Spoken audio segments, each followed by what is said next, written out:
Okay, there we go. All right, good afternoon. Welcome into another Hidden Gems live review. Everybody's having a good week. We're getting close to hump day. It's beautiful weather outside. Temperatures are dropping. It's starting to cool off. We're right in the middle of football season. College and the NFL fully underway, and um, we're we love this time of year, and so today we have a real special interview. We've brought somebody in client wise that played at the highest level of football, Division One in the SEC. Um, he built quite the resume for himself to work out with the Tennessee Titans in 2023. He spent a little with the Calgary Stampede. And so we're excited to take some time, really sit down and get to know Jahleel Billingsley. He's a tight end receiver. Um, Jahleel, what are you weighing at right now? I know you're what, 6'4"? Yeah, I'm 6'4" right now, but about 230 right now, about 230. Okay, all right. So you spent time with Nick Saban at Alabama, um, and I'm a born and raised lifelong Vols fan, so will obviously we know the significance of what Saturday is. I'll go ahead and ask you, what is what's your prediction? The third Saturday in October. I got Bama. I got Bama. I got Bama. I think they pull it off. Not gonna lie. I like Ty Simpson. I like the new receiver, number one. I don't really know his name. I wanna say his name. His name might be Horton or something like that. A big dude. He's like a 6'5", 6'4" receiver. He's nice, and I like the running backs too. So I think we pull it off. Defense just gotta, get a grip. That's all. Well, I'm gonna go the other direction. I think we slide out Tuscaloosa with the first victory, Oh and man, if it's at uh, home, it's over. If it's in it's Tuscaloosa, Tuscaloosa. oh, it's over. It's over. Tuscaloosa, 6:30 Central kickoff, Oh yeah, nighttime. it's over. Nighttime game under the lights, Saturday night in Tuscaloosa. I don't know how I'm feeling about the Vols. I think we sneak in with a win. We've got a solid QB now, Joey Aguilar, who doesn't get rattled. He's cool as the Hmm. other side of the pillow. Um, we've got a three-headed monster at running back, which I know Deshaun Bishop got a little tweaked on Saturday. There's some controversy about the whole what do they refer to that as, the hip drop tackle or whatever. The hip drop, Yeah, that rolls up the ankles and the knees and stuff. and so I know he got a little tweaked after a really nice game with about 150 yards on a couple of these, but we've got two or three others behind him, and that Apple says that Bishop should be ready Saturday. I don't know how much I buy into that, but Hmm. I know we're a little thin on the D line. Two of our best secondaries are still hurt. Jamal Coy, Ricky Gibson. Hood's been a huge addition, transfer from Colorado. Unfortunately, we got a freshman on the other side of the corner, and he's been picked on a lot this year. So, um, but the country and I believe the conference in sacks. Um, Okay. so while we basically Tennessee's bend don't break type defense, they give up some big plays here and there and lengthy drives, but they're going to bend a little bit, but not break overall. And so they make plays here and there, stop drives, try to turn them around and convert points. And so if we can get after Simpson in the pocket, I still think he gets rattled quite a bit in the pocket. I don't think he's quite as poised. He's gotten better as the weeks have gone by. Yep. Um, but I think if we can get after him and keep him pressured and flustered, um, we can create some turnouts. And if we can convert those to points, we still run one of the fastest offenses in the country, and we're averaging between like 40 and 50 points a game. And I'm not sure Bama can keep up with that pace right now. Okay. I don't know. I mean, they beat Georgia, which is a big deal. Yeah. A lot Yeah. of credit. They beat Georgia, and that's not easy to do But with Kirby Smart. Georgia doesn't look too good. Georgia No, they're doesn't look good. But I mean, I Gunnar don't know. Stockton's young. He's still young. I know that. That's what is he a sophomore? Um, I don't know if they redshirted him last year after the bowl game or not. He's Okay. either a freshman or sophomore right now, Okay. but it's his first time taking the reins of a whole season. I mean, Yeah, being the he only starter. played in the bowl game, to relieve Carson Beck, and so Mm-hmm. um, this is his first year, like really sitting in front of the horse and having the reins and really guiding it. So, Yep. he's still learning. He's a good-looking QB. I give him a lot of Yeah, credit. for sure. He makes plays. He does well with his legs, scrambling, making plays, extending plays. But I do see some chinks in Georgia's armor. Mm-hmm. I don't think they're quite as dominant as years past. They can obviously be beat. Alabama proved it, but yeah. So I wanted to ask you, and I'm going to dive into your story here in just a second, but Alabama slammed at the first of the year by Florida State. Um, and there were some comments that got out to the media from some of the leaders on the program, some of the players that Mm-hmm. talked about the um, the culture was not on the right track, and basically they said that there were some players within the Alabama locker room that consistently being late to meetings, late to weightlifting sessions, not going to meetings, whatever. Mm-hmm. And after that big game against FSU, it was said by several players that there was a player only meeting, and the leaders kind of stepped in and said, "Hey, look, we got to get our stuff together. This isn't playtime. Yep. We got to stop all the knucklehead stuff." Um, what is it like for players at that level? And you've been there, and that's why I'm asking you this.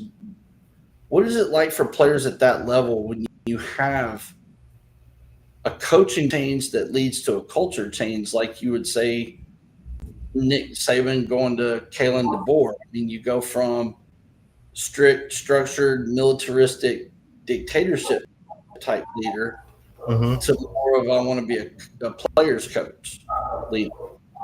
How big is that for players at that level when that culture swings so easily? Um, I think that it's major. It plays a big role in the players who've already been there. Um, to have to, you know, take on a different kind of coaching style where it's not as hard nosed. It's not as, I mean, I don't know from the videos that I see on the internet. I see music at practices and stuff like that, like guys having a good time. We had a good time under Saban. Like, don't get me wrong, he joked with me, he made you laugh, all of that. But when we stepped out between those white lines at practice, it was business, and we treated it as such. But the coaching switch from Saban to any other coach, to be honest, would be a major drop off just because it's Coach Saban. Um, I think the player meetings help a lot. That's something that we did when we like felt like we were falling off or like we weren't on the right track. The coaches wouldn't say anything to us. It was the leaders. We had a team meeting. Miller Forrestall, Devontae Smith, Mac Jones, all of these guys would come in there, rip us a new one, get back out there, and we had an undefeated season that 2020 season. So I mean, it helps, but then again, it kind of gives a bad taste to the guys who've already been there, who come from Coach Saban in that era of football. It becomes a little overwhelming when it's not the same, because it's overwhelming for me to watch. It was overwhelming for me to see them lose to Florida State. But I think they'll get it right. I think that right now they're making progress. Like, every week they're getting better. So I think that's the beauty of it. Yeah, I think sometimes programs need a wake up call, Hmm. such as the Florida game where you get smacked around, and I think that kind of woke Alabama up and hey, season's here. We got to screwing around. Like we got to get our heads on straight Definitely, now. Um, definitely.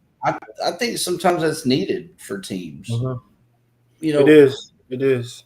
It builds the character of down the line of what you're gonna be when game 12 comes, 11 comes, and what you're gonna do then. So I mean, I think definitely it's needed. It's a wake up call. Wake up calls are definitely needed for football, to be honest. how beneficial is it? I'll say this: how beneficial was it for you to have some time under somebody like Nick Saban, old school, tons of championships to his name? He built the culture, he built the program, he continued the winning tradition that Bear Bryant created there at Alabama. Hmm. He set a certain, he raised the bar to a certain level. For aspiring professional players, how beneficial is that to have that kind of head coach at your disposal, so to speak, I guess, to learn from, to mentored by. Um, and then on the flip side of that coin, how hard was it? Because Hmm. obviously he has a certain standard, and we all know in the football world, anybody that's around it knows Nick Saban, his standard's pretty high. That's pretty high. And he is about accountability. He holds his players accountable. So, can you talk about both sides of that coin, the benefits of it, and then yet the difficulty of the expectation levels playing for that type of coach? Yeah, definitely. I would say the benefits, championships, relationships, lifelong relationships. I still talk to my tutors from Bama. Like, even when I went to Texas, I was talking to my tutors from Bama when I still need help with resumes and stuff like that to fill out job applications. They're at my disposal right now. So you get a lot of knowledge about the game of football and the business as well. Um, very, very informational.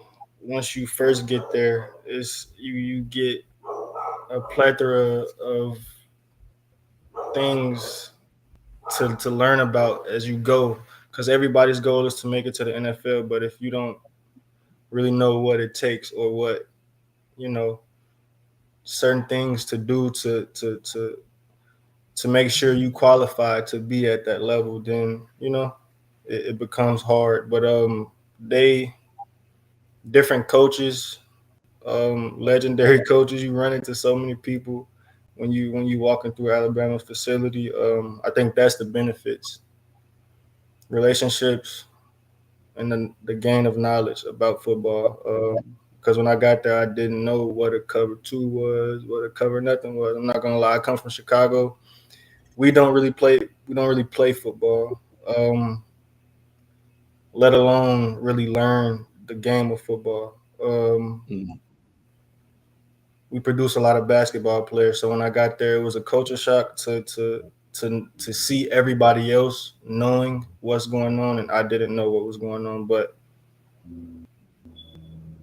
they it's hard to kind of like fail or to not have like a good experience at Bama. Even though it's Tuscaloosa and it's real small, you make the most out of your experience there. Like it was one of the greatest times. I'm not gonna lie, I had a good experience at Bama.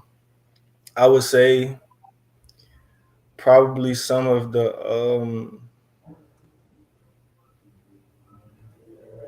other side to that would probably be just the stiffness in the locker room if everything is not going how it's supposed to go. I mean, it's a standard and it's a routine. Like he's been doing this and he knows that it works. So when you don't do it,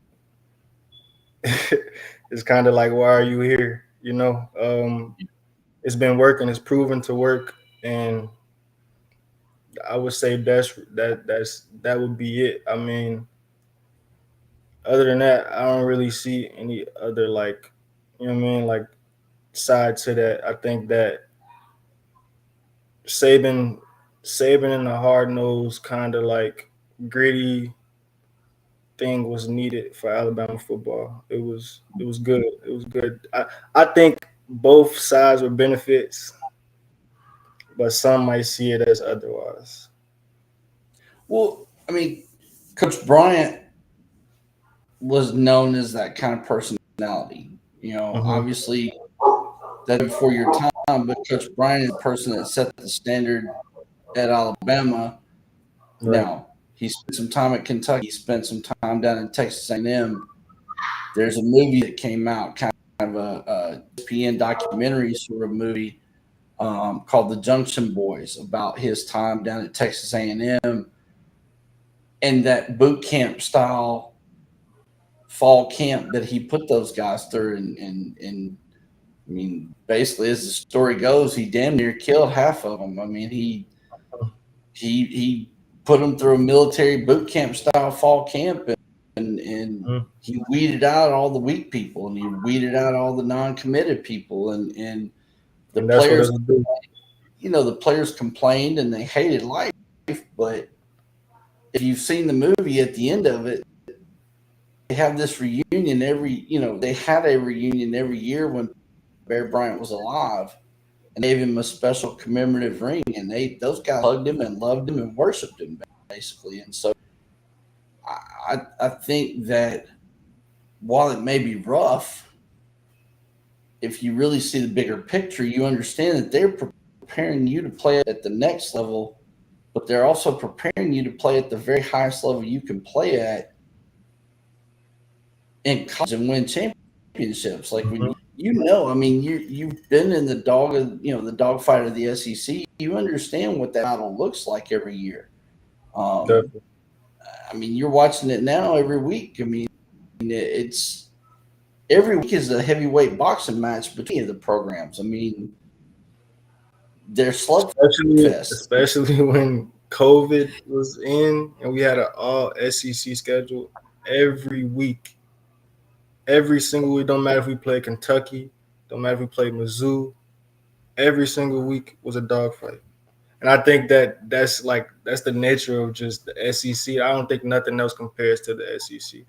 But yeah, that's definitely something. I want to talk to you about you talked about on the difficulty side of the coin, playing for somebody like Coach Saban, the expectation level, the bar that's so high with him, the Hmm. accountability, the demand for perfection with him. Um, Obviously, as I built your profile and I was doing, validating or verifying your awards and honors, and you already know, there's videos out there are articles out there about your time at Bama. Hmm. Um, it was once said by Coach Saban to the media um, when you disappeared from the lineup a little bit. He was quoted as saying that you knew what the problem was, that you weren't really practicing correctly, you weren't really studying film correctly, you weren't really preparing correctly. He just felt like you were not on the same level as some of your peers preparation wise and way you practice and all those things. Hmm. So it's known nationally that maybe he felt you weren't really all in and weren't really carrying your weight in the to speak. Hmm. Was it difficult? Like you said, you came from Illinois where it's not really football schools; it's more basketball school type mentality. Yep. So, how hard was it for you initially when you stepped on campus and you started going to practice? You started going through camps with Saban. Obviously, you and Coach kind of butted heads maybe a little bit, or maybe he just was on you about, hey, you're really getting it quite yet. You're not really mentally and physically and all those things locked in quite the way everybody else is. How hard was that for you to figure out and turn around? Um,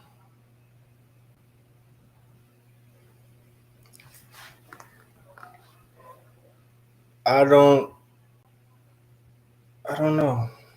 Like, I don't think it wasn't hard. Like, it wasn't hard or easy. It was all just an experience to me. Like, Mm-hmm.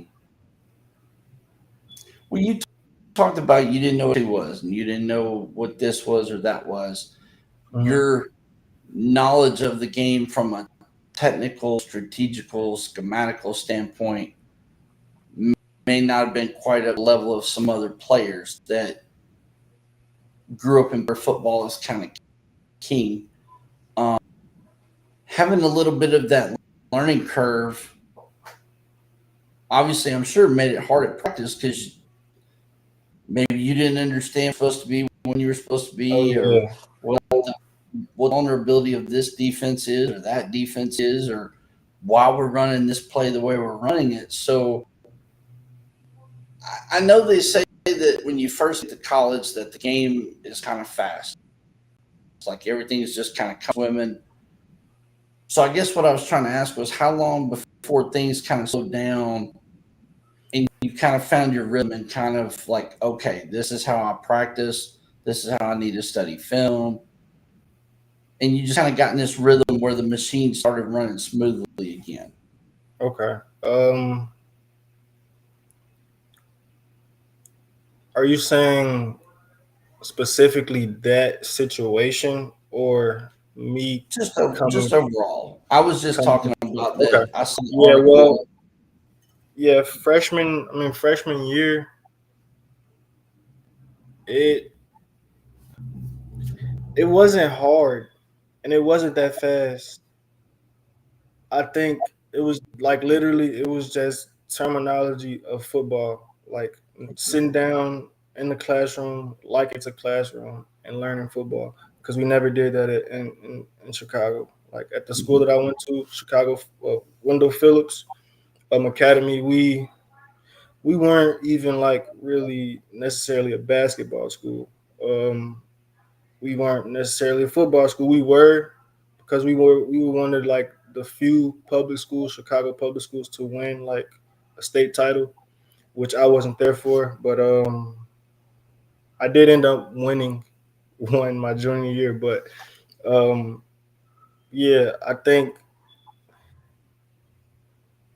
seeing everybody ahead of me just made me work harder. As far as like staying after practice with Coach Ezell, coming in before practice, going out on the field because I'm like a visual, like physical learner. I can't really sit in the class. Like it doesn't work for me. Sitting in a classroom doesn't work for me. So I had to go outside and actually get the boards and signal to me as I'm walking through and everything. Like I would go through the whole sheet of plays before practice with Ezel, and that was just basically him getting me the repetition of doing it over and over and over and over again.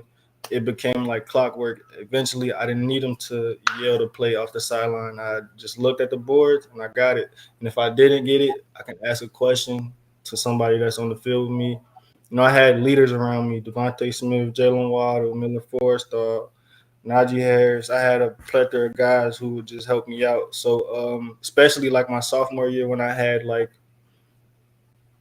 the most production of my football career at Alabama. That those were the key factors. Just me, repetition, repeating everything, doing everything more than once, going out and actually seeing it rather than just looking at a board and X's and O's, because that's just not how I learn. And that was, I think that was pretty much when everything clicked and it began to become kind of easy. Not necessarily easy, but I'm not confused and I'm not left in the dark when we're talking about football. Yeah, absolutely. And I wouldn't mean that. I was just trying to pose an intelligent question based on what I read, and basically it was Nick Saban quoted as saying that Well, yeah, and I early on. already know what you're talking about specifically in that situation. Yes, sir. Um, Shoot, probably the next, because I didn't play. I didn't. I was basically suspended for the first two games. Um, so yeah, after the first two games, leading into the Florida game, everything was kind of like clicking. I scored the Florida game, had a good game that Florida game, had a few catches. We Mhm. won. We went into Florida, came out with the win. So I mean, I think that was pretty much when it clicked as to like, okay, got to kind of like shake back a little bit. Yeah, you kind of found your groove at that point. Yep, definitely. Now, let's kind of get into some of those topics that you and I talked about offline. Let's kind of start back at the beginning a bit. You're originally from Illinois, correct? Yep, Chicago. Chicago. Okay. Yes, sir. Um, my my second ex-wife, her biological father is from Rockford, uh, Okay. there in the Chicago area. Um, so you're from Cook County, is that right? Yep. If I Yes, remember sir. correctly, Cook County. Yes, sir. Cook County. Okay. Um, I remember her mentioning that to me, and anyway, but you as I dug into some information and I ran across some of those videos you and I talked about, which we'll discuss here in a little bit. What I learned was that you thought your future was in basketball. You weren't on football right away. Um, Talk about your love of the game of basketball and how did that transition from basketball to football happen in your younger days? Um, so everybody in my family is a basketball player. Literally, like mom, grandma, dad, uncles, everybody played basketball. They played football, but everybody's main sport was basketball. So that's why I fell in love with basketball. Mm-hmm. And I I grew up playing like AAU basketball. So I was around a lot of people like Mean Streets and all these different type of top programs in the city. So I seen a lot of guys. I end up I only wanted to play football because of my brother, my big brother. Um, he um he played football, so I wanted to play football. When I started playing football, though, I'm gonna move so this light is not in my face. Yeah, good. So when I started playing football, it was more so because I thought I would be playing with my brother, but he's 6 years older than me, so that would never happen. Um, so when I started playing football, I cried for about 2, 3 weeks straight. I want to say. Um, I would say my love, like the switch from basketball to football, is when I got my first piece of contact, like playing football, like in a game. Um, yeah, that's probably when it switched. Most of my family is basketball players. I'm the oddball who just wanted to play football. I'm the crash out who likes to bump heads with people. um, so yeah, that's that's how the switch became a thing. I fell in love with football. I got my first piece of contact. I think I ended up breaking like the kid's wrist or something like that. It was exciting. It was an exciting moment for me. So after that, football's been my thing, and it's the only sport you can really hit somebody without getting in trouble. This is true, and I say it all the time. It is the only sport where you can be physical with people Literally and fight, people fight. physically You can and fight. not break the law. Yep. Now, I say that, but let me kind of, how do well, not preface, but we kind of add this point. There was a video that surfaced about a week or so ago, high school game. A lineman got ground and stood next to him and belly flopped on top of him intentionally and broke two vertebrae in his spine. No. Things like that are uncalled for. He said his coach told him to do that. It was an intentional, calculated play, caught on camera.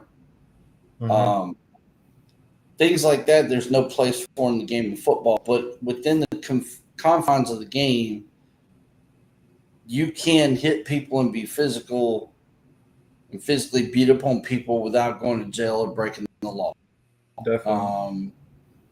And that's why I loved the game growing up. I played. My grandfather was recruited by all the SEC schools in the 1950s. He was a high school state champion.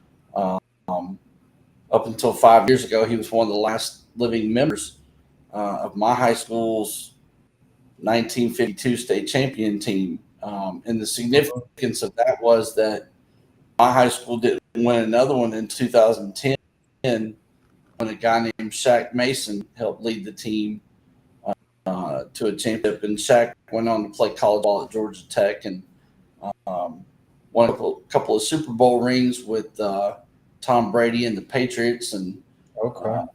played alongside one of your Alabama brethren, Dante Hightower. Okay. Who's from Southern Middle Tennessee as well. He and Shaq both are from right here in Middle Tennessee, and so, but I fell in love with the game because I used to watch the old NFL films, and I'd see Dick Butkus and Jack Lambert and these different linebackers that kill people, hitting them, run through, just hit people and just physically beat up on them. And I was like, man, I want to do that. I want to be a linebacker. I want to hit people. And so that's why I fell in love with the game. And then my senior year, they gave me a chance to play fullback. And I really loved the old school football, lining up in the I formation. And I know you've played in that under Saban, SEC power football. Definitely. You get in that eye and you just get that run and start behind the fullback. And I mean, fullback's job is just to go through the hole and Clear get the first everything out. Yep. And so I just love, like you, the physical game. I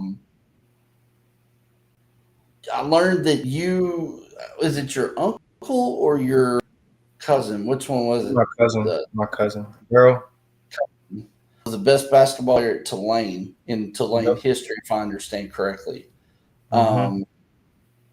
So you had a huge basketball influence around you, people that had achieved major things at a high level of the game.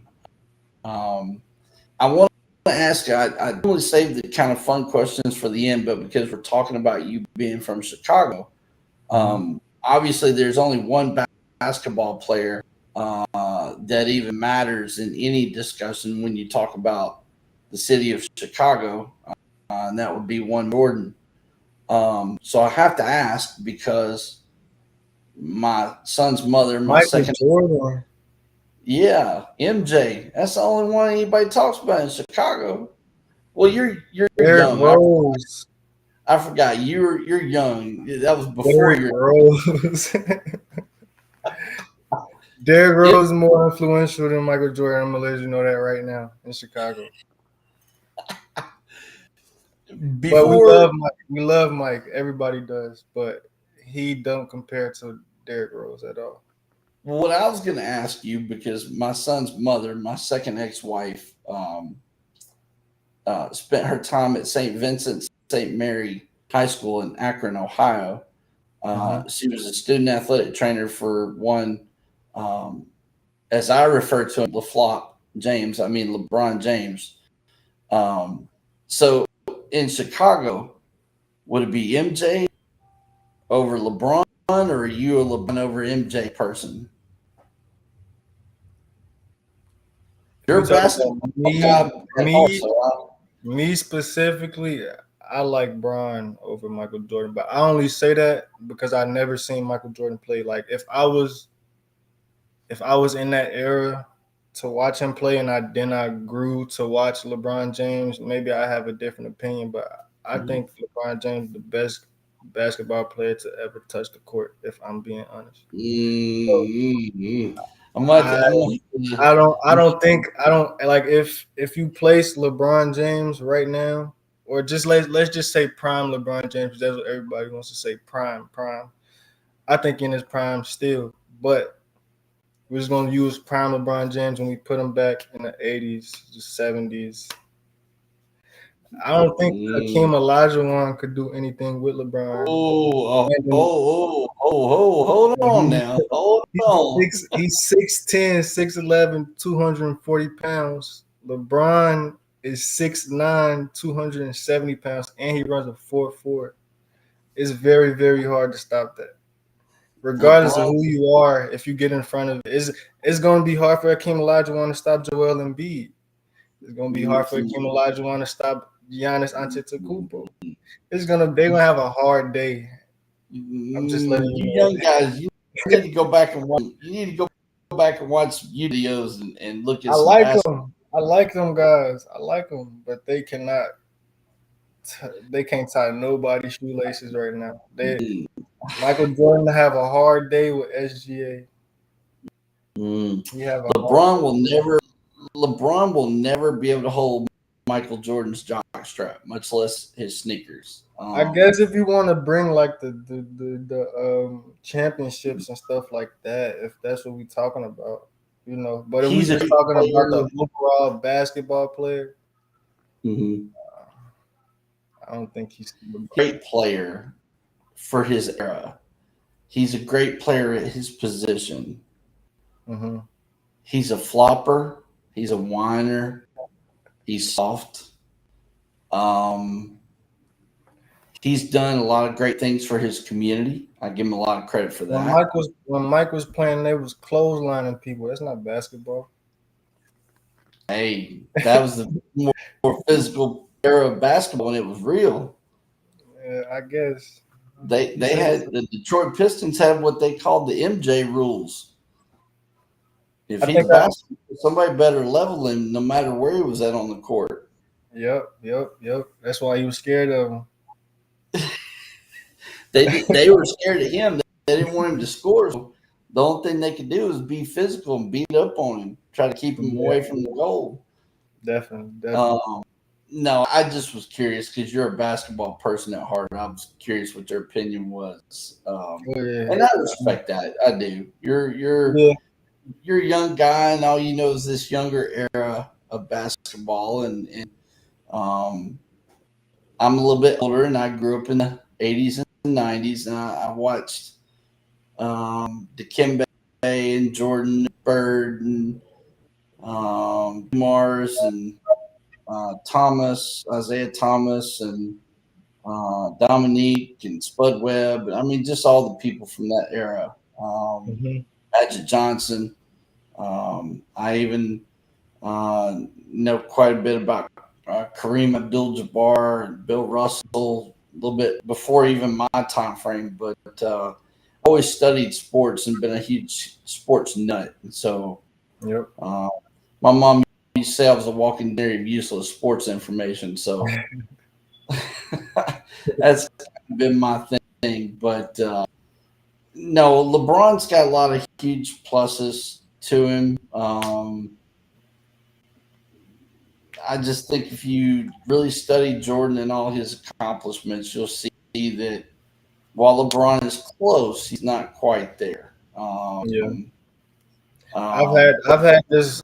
You're not the first person to say that. I've had some people my age say that. I just recently had this argument with like one of my best friends, probably like a week ago, and he was going hard for Mike, but I just can't get over it. I don't yeah, see. I understand that. I respect it. I do. I respect Yeah. it. So you're something else I picked up on in one of those videos is that you're the first football prospect recruit to be recruited by an SEC program or commit to a program such as Alabama. I think since late 90s, 2000s, maybe it's been like 20 years or more, Yep. as I understand the video to say.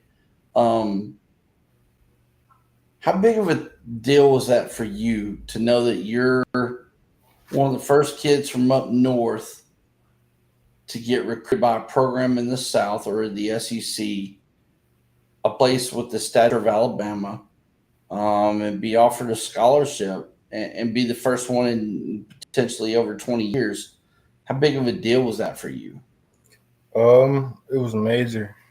It was definitely major. It was like you say, you seen it in an article, but it was also a newspaper thing. Like it was floating around the city. People had newspapers about it. It was it was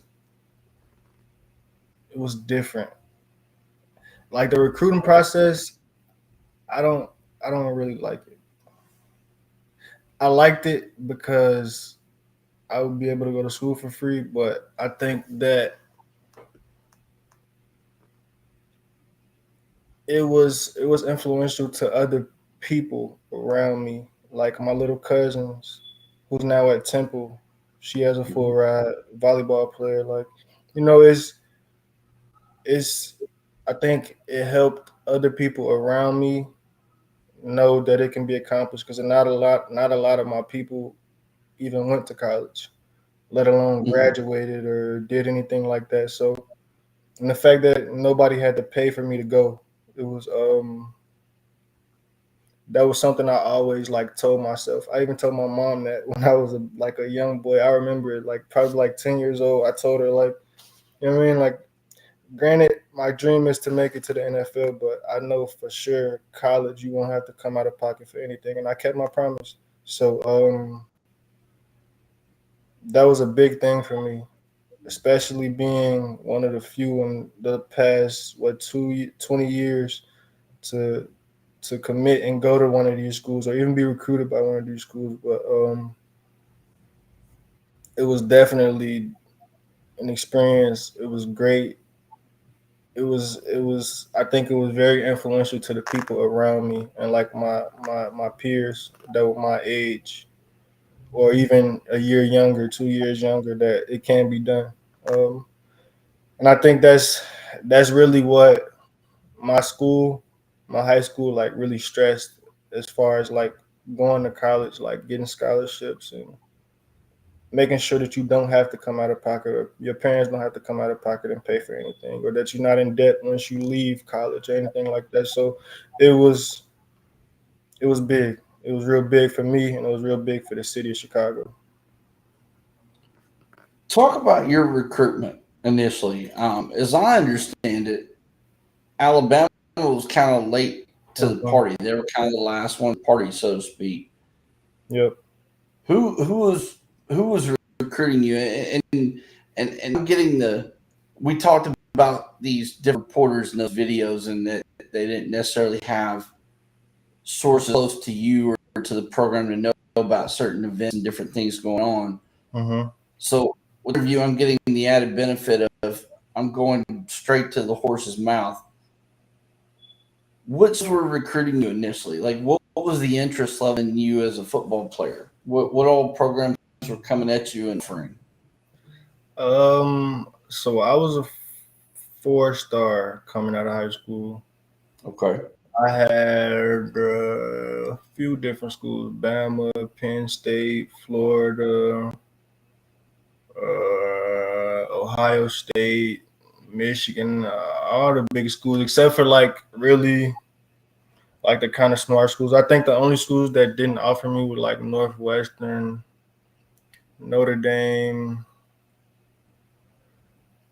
I want to say like Stanford, like those type of schools. Those schools didn't offer me. Like UCLA didn't offer me. Um, I pretty much got all of the SEC, all of the Big Ten, all of the Big 12. Yeah, and then I secretly wanted to go to Penn State, but I Really?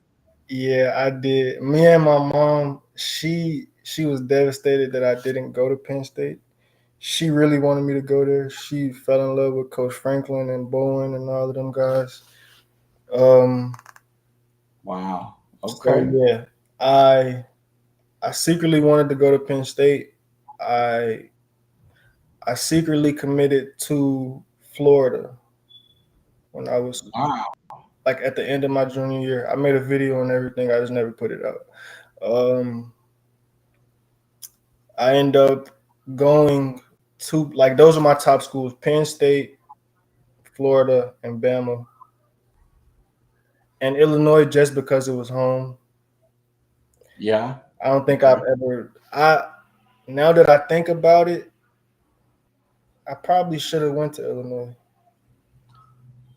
but I didn't want to stay close to home. I knew I would have been in Chicago every other weekend, so that wasn't going to be for me. Um, I really liked Penn State, and I really liked Florida. Florida changed literally as soon as I left. Like soon as I left Alabama, it changed. So I called Florida, I decommitted, and committed to Alabama. The funny thing about that, me and John Mechie, I don't know if you know who that is, but Mm. we came in together. We went on our Penn State visit together and our Alabama visit together. We both wanted to commit to Penn State.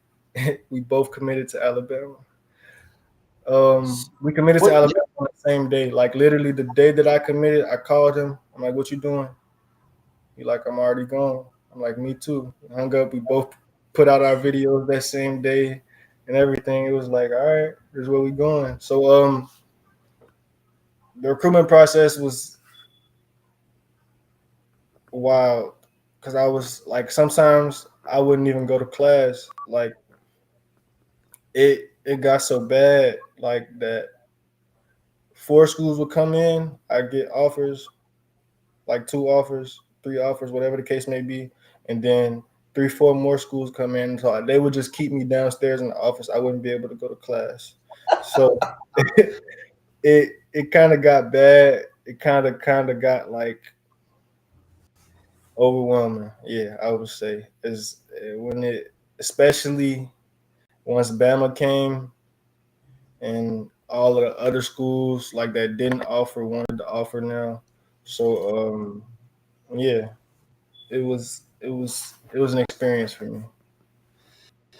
Yeah, I can remember um,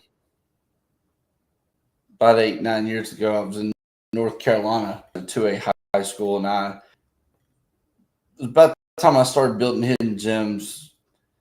I kind of took on the role of the recruiting coordinator. I wasn't to. I was hired as a receivers coach, and my first year on the job, the head coach that hired me came from Virginia Tech. He played under Frank Beamer. Like most big time college players coaching high school ball, they're only there buying time until the first big college job comes around. And so obviously that kind of happened. He took off by Christmas of 16, he was gone. Mhm. I got there in November around playoff time. They had a hurricane come through over there, so most of that particular region of North Carolina was underwater, Okay. and I had to wait to go out there. And so he took off.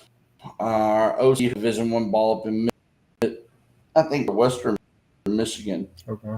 and our D line coach, was a military veteran. They applied for the head job, and so they were kind of in the middle of their political campaign. I'm sure you've seen before with coaches. They show up to basketball games, they kiss, they shake hands, they take pictures, they talk to Show people. face, show face You to know, yeah, politicking. Trying to vote. definitely, Make me the head coach. So definitely. we had 10 seniors. This small 2A school. We had 10 seniors, and here we are in December. At that point, we didn't have the early signing day. It was just February was National Signing Day, and so I'm getting to know the players. Who you been recruited by? Where are you going? None of them had recruitment. None of them had offers, and I was like, "What's going on?" And as usual, I was told things like, if you're not a D1 prospect, the coaches don't carry you on visits. They don't talk to people about you. There was guys that could play FCS or D2 or D3. They could play somewhere. Mm-hmm. They didn't have any assistance. So me, I kind of just jumped into it. I took it on as a personal challenge. And so 7 out of 10 signed. And while it wasn't to the level you experienced, um, even being a PE teacher, I would get called to the office because I was the recruiting coordinator, so to speak. So Hey, you have to coach be there. from university here, he needs you to come meet him and bring him to your office. And hey, Yep. I sent one out, and 2 hours later, hey, coach so and so's from such universities here to talk to you. And so instead of me getting to teach, I was in my office across the hall sitting down with a college coach going through recruiting folders and who's eligible and who's not eligible and who's Mm-hmm. being offered and who's got interest and all these different things. Then I go to the classroom and I get the kid out, hey, coach so and so wants to talk to you. And so what was never the level you experienced, I can understand what you're talking about. Having done some of that, we had a linebacker I converted from a defensive end, turned him into an all-state linebacker, and Army West Point DC flew down from New York to see him, and so Mm-hmm. that was a pretty cool thing to experience. That coaches coming in and wanting to talk to me, and then wanting to talk to the athletes. That was a pretty cool thing, and um, so what was it about Alabama that did it in for you and for your buddy? I mean, what was it? You secretly wanted to go to Penn State. You secretly committed to Florida, but you end up at Alabama. That's like a ways around the block there. Like Man, it man. wasn't even on the same street. You went like way around the block. Definitely, definitely.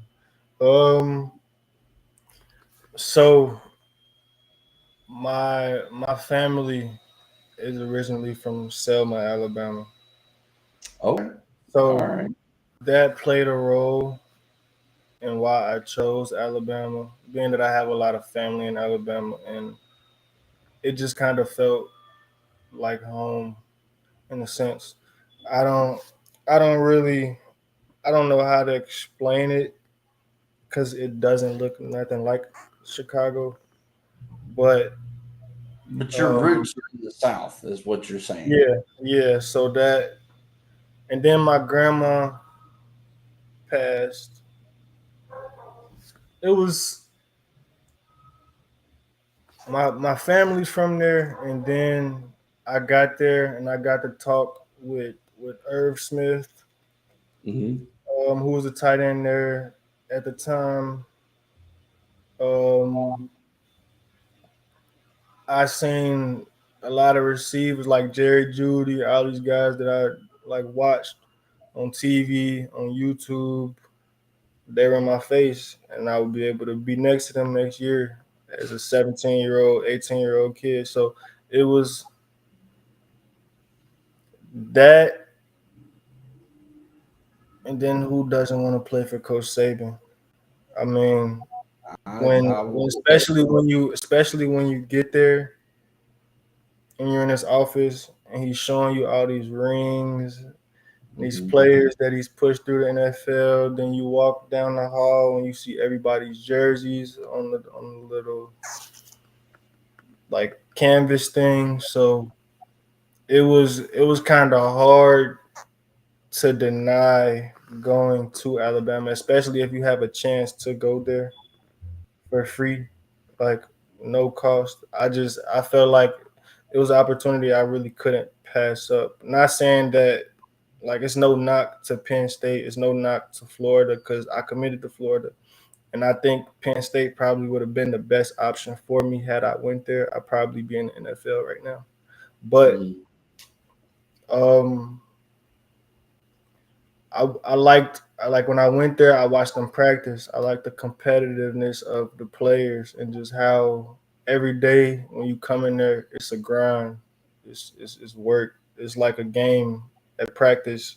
Practice made the games move so much slower. Like everything was just it was. I felt like it was kind of set in stone. It was kind of like a no brainer. No, you won't fail at Alabama, regardless if you don't make it to the NFL or you don't. You just have lifelong connections and relationships with different type of people who can help you if you don't, you know, go to the NFL or you have to result back to the professional world or stuff like that. Like it's people there that will look out even if they didn't talk to you while you were there. So that was pretty big to me. I like the Southern hospitality. I like nice people. That's it. Now, it's a known fact that life in the South is different from life up north. It's a lot slower, a lot more laid back. Uh-huh. Uh, we love our sweet tea. Yep. Might be 2 cups a gallon, or it ain't sweet. Yep. It's kind of what we call brown sugar water.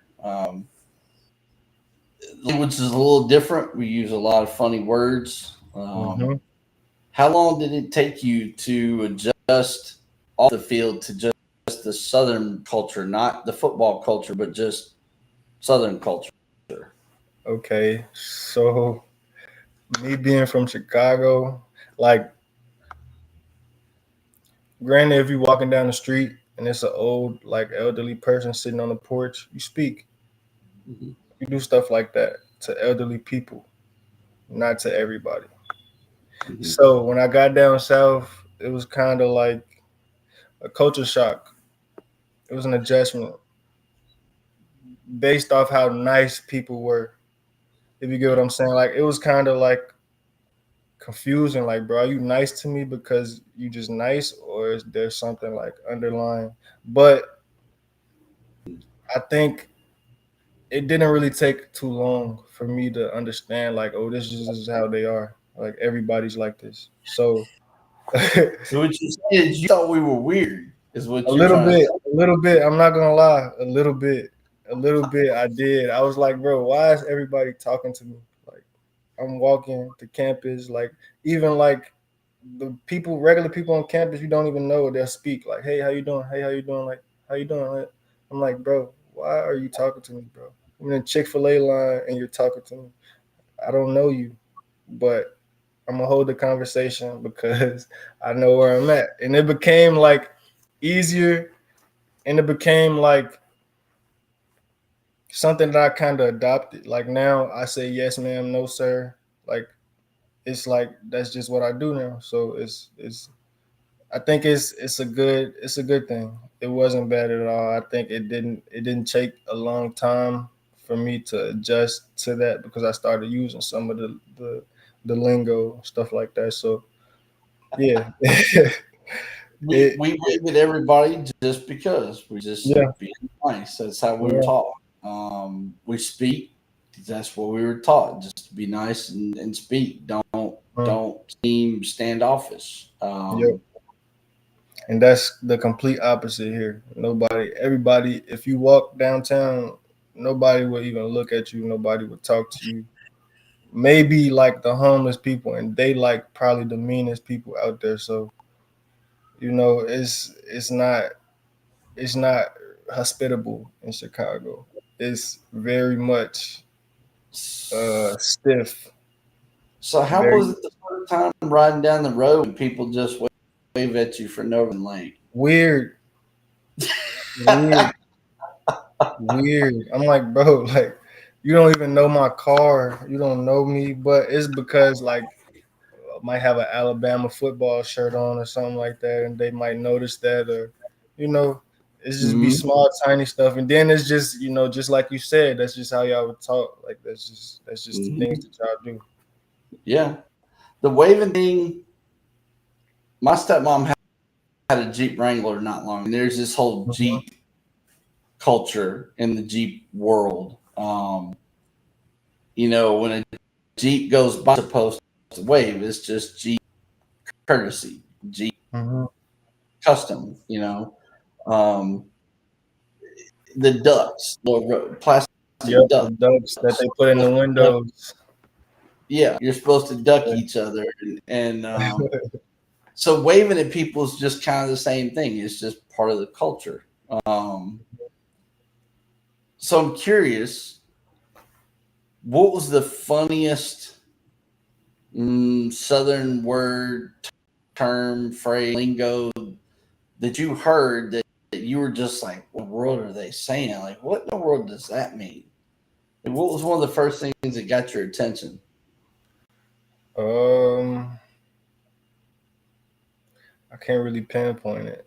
I Like I know there got had to so be something, though. There had to be one that somebody I'm said, trying to think you kind of because did like some a of double take and was like, what in the world did they just say?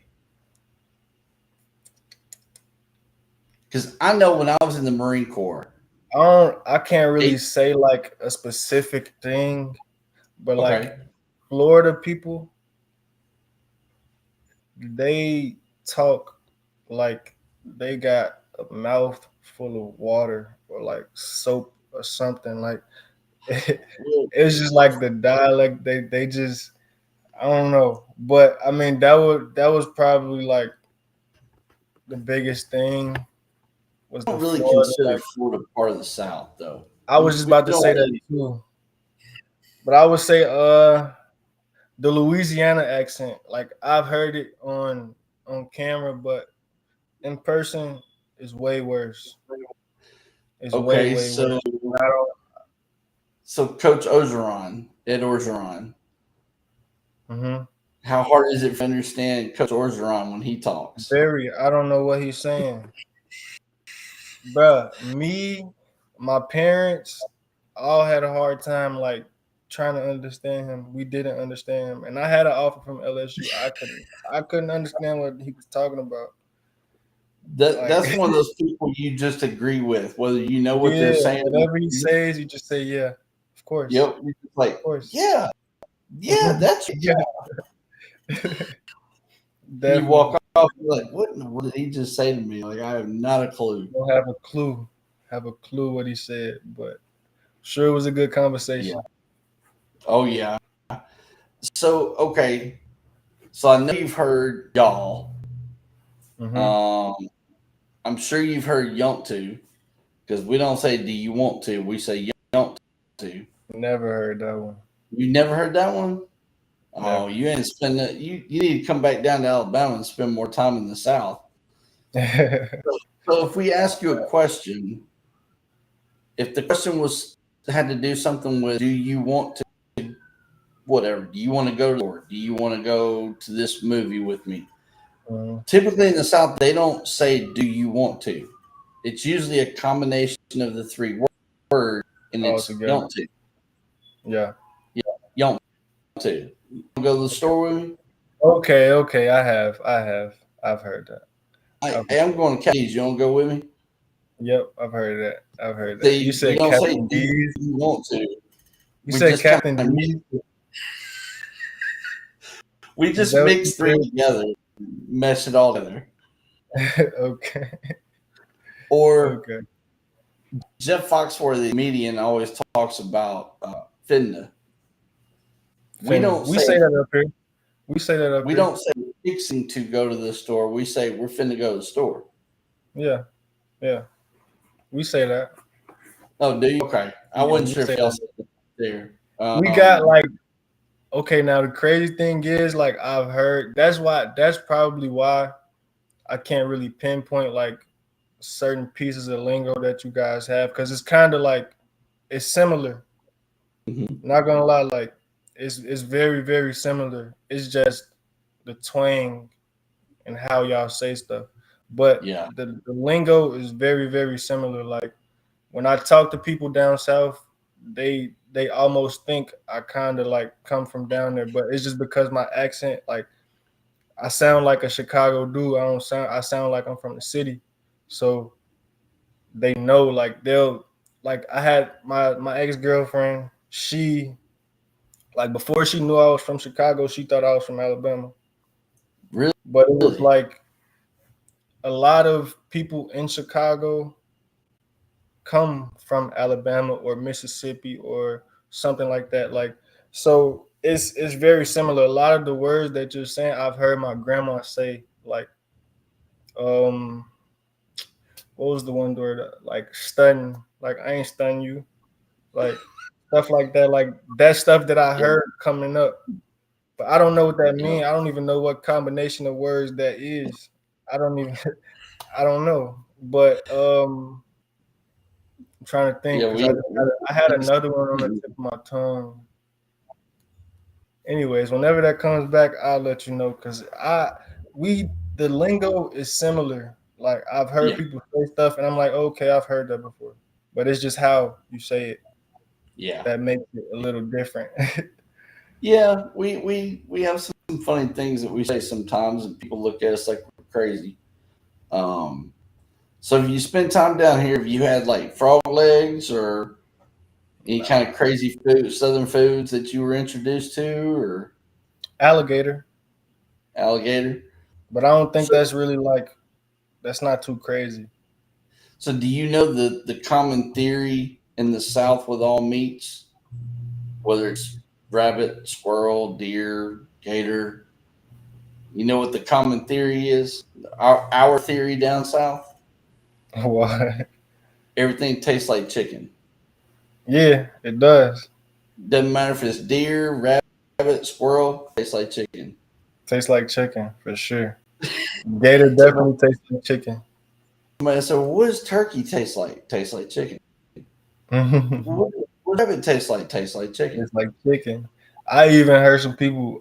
Cause my okay, now my family's from Alabama, so they eat like raccoons and possums and Oh, like weird yeah. stuff like Yep. that. Yep. So Coon stew and they've possum stew. yeah they've done some crazy stuff. I'm not even gonna talk about it. It's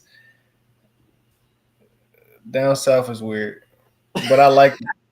I like it. Like I'm not gonna lie. I plan on moving back to Texas. Like I want to live in Texas, so I'm definitely gonna come back down there. All right. Last fun question. We'll get back on track. Do you prefer IE, which I'll drink up north, or do you prefer Southern sweet tea? Sweet tea. I drink sweet tea. Like Do I you? like iced tea, but I'm a sweet tea drinker. Okay. Yeah. I'm a sweet tea drinker. That's the only thing I don't touch. I don't. If it ain't got 2 cups of sugar in a gallon, I can't drink it. Now Be sweet. the iced tea is cool if you know it's the only thing around. But if I got Yeah, access to sweet tea, I'm going with sweet tea. I gotcha. So you're in Alabama. You obviously some ups and downs. We'll just say, and we talked about earlier. Hmm. You start to kind of find your groove. Um, One of the first things I read about you, awards and honors wise, was that I think in 2021 you were selected to the John Mackey Award watch list for Yep. the best tight end in all of college football. Hmm. Um, don't know how much you know about John Mackey, his career, his accomplishments way back when, but was that a significant thing for you to be mentioned as one of the best tight ends in all of college football at that point in time? To be on that Definitely, watch list? definitely, and I I'm really mad at myself. If I'm not gonna lie, I'm not gonna lie. I'm really mad at myself because that's something I really wanted to win. Um, but it was, I think it was. it was great for me. Um,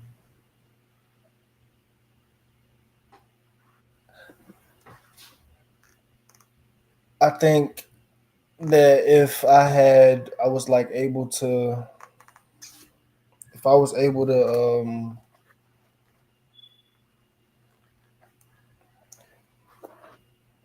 I don't feel like after my sophomore year, I don't feel like I really exploded how I was supposed to after my sophomore year to even win that award. But I think that that award would have enhanced me a lot. I think that I don't know. I don't know. It it was it was an experience. That year, that 2021 year was an experience. I really wanted to win that award. I really wanted to win the John Mackey Award. So the Mackey Trophy was something that was pretty significant, pretty meaningful for you as an athlete Hmm. to accomplish within your own personal feats. Yep, Okay, I definitely. got you. When you saw somebody else come away with that trophy, what what effect did it have on? Like, was it just make you more determined to work harder? Was it kind of a letdown Um, you it have when you saw somebody take a trophy that meant something to you to try to earn, accomplish? it made me work harder, in a sense, but after after that year, I ended up going to Texas. So the suspension thing and all of that stuff like kind of played a part in like Mhm. the decline even after that. So um, I think it's more so like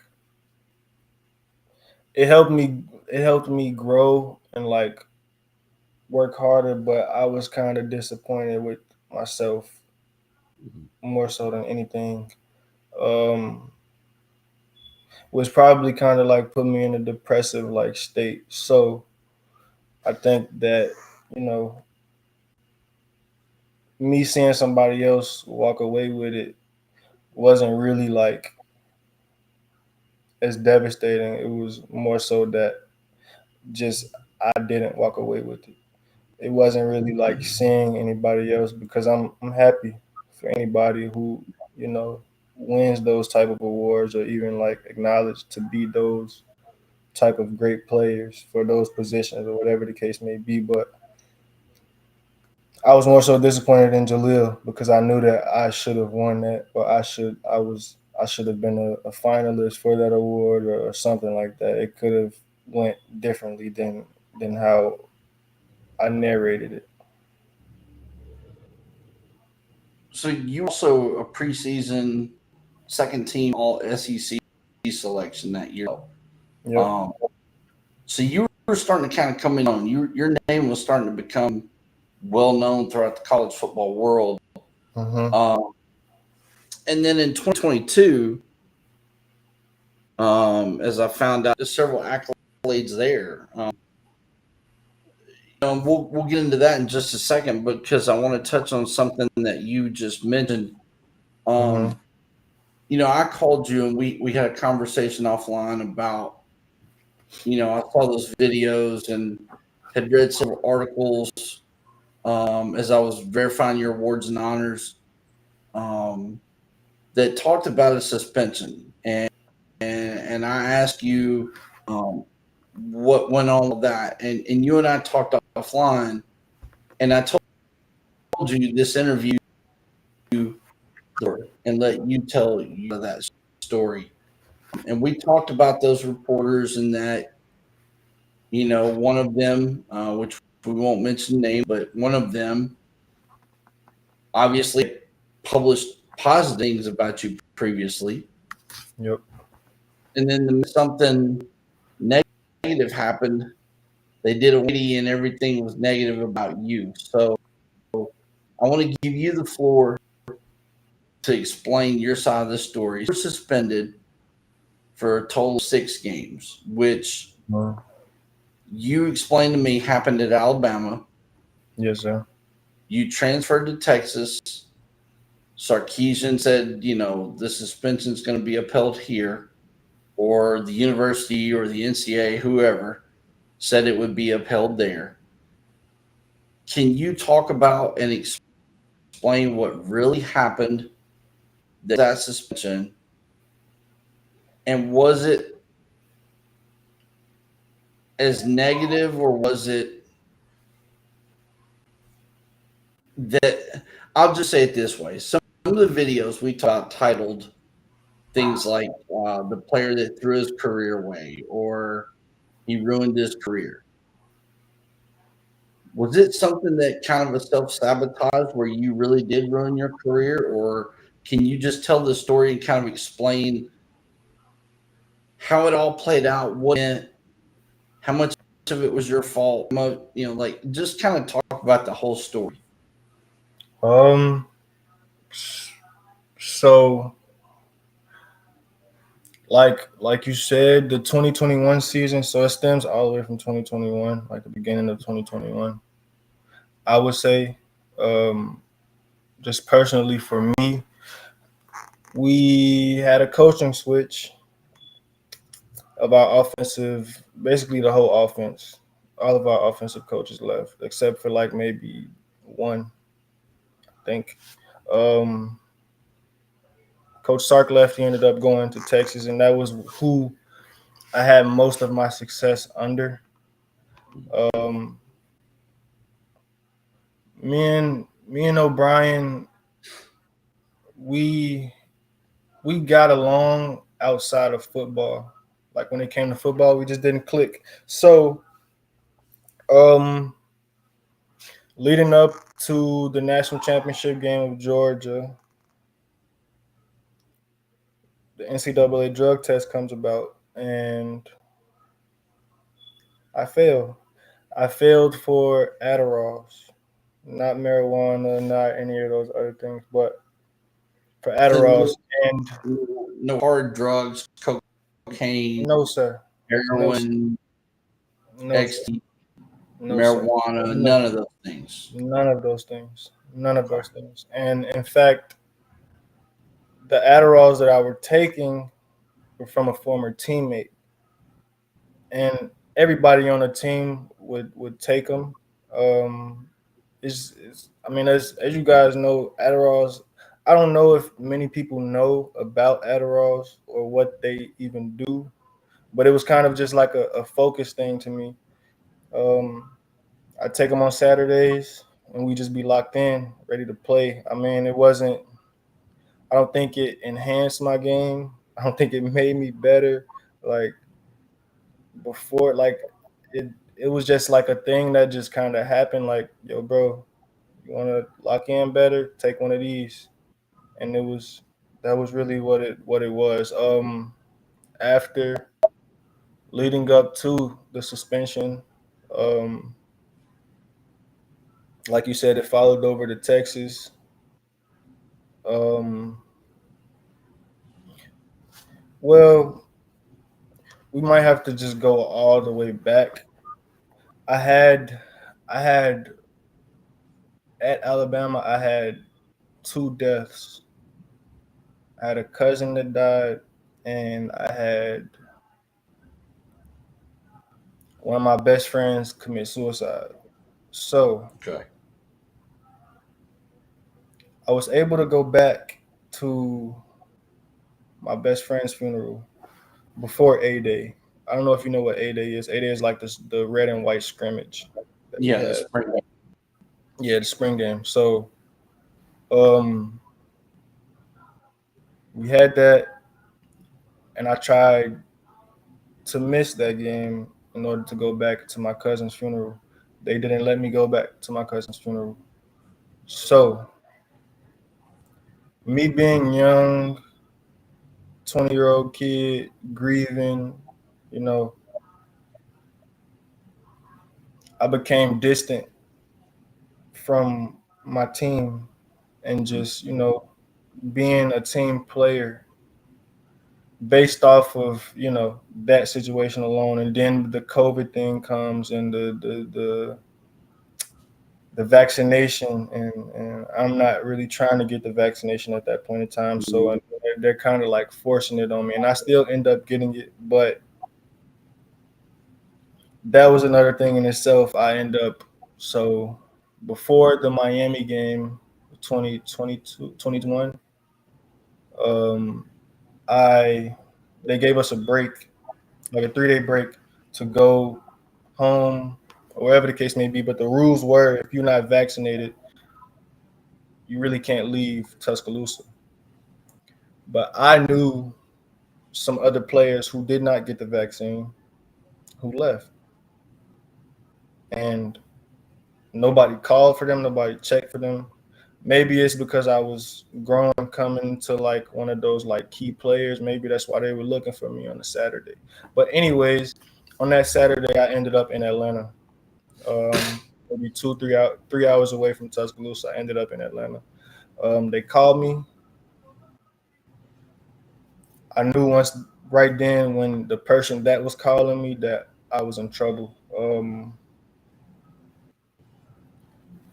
Basically, Coach Saban wanted to speak with me, but I wasn't in Tuscaloosa, so that brought me being in a doghouse. The what you see at the beginning of the season when he's like, "Oh, Jahleel knows what he's doing," and this and that is that's where that stems from. Me leaving and going to Atlanta. That's why I was suspended for 3 games. Um, Okay. That makes more sense.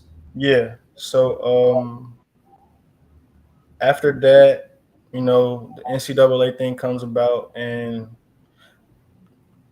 that kind of puts me in like a deeper depression than I'm already in because I never wanted to leave Alabama. Like it wasn't, it was my choice ultimately, but that's not something I really like felt that I wanted to do in my heart.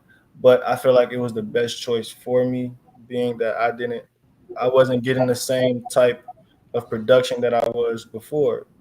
Mm-hmm. So I decided to go play under Sark. Um,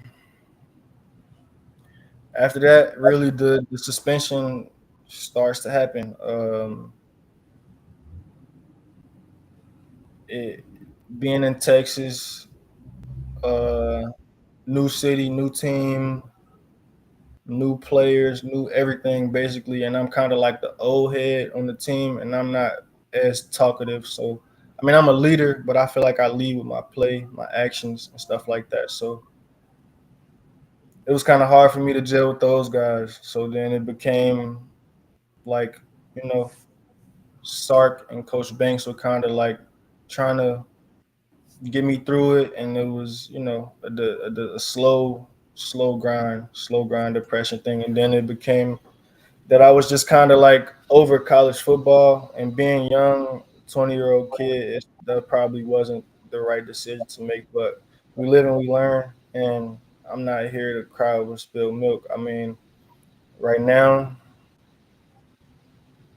I'm probably in the best shape that I've been.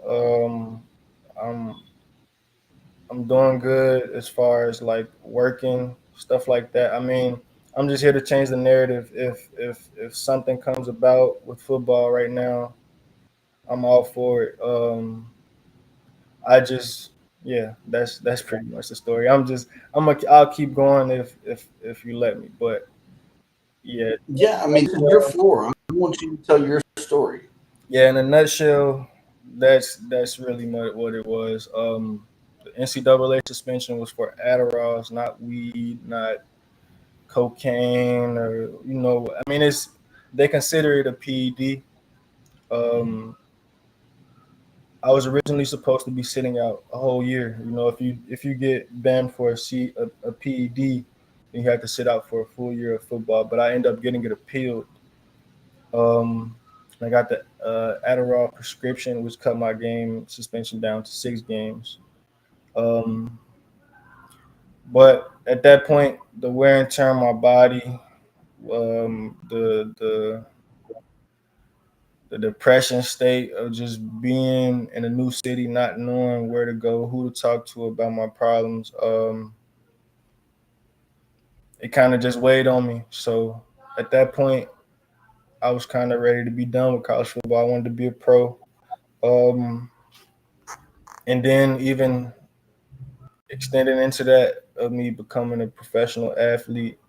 Um, if I knew what I knew right now, I'd still be playing in the CFL. But we grow and we learn. I'm not here for like a pity party or nothing like that. I just want the equal opportunities. I don't feel like I know for a fact that we've seen worse athletes than Jahleel Billingsley as far as like off the field. So I don't know if someone else is pushing the narrative that Jahleel Billingsley is a bad person or a red flag, but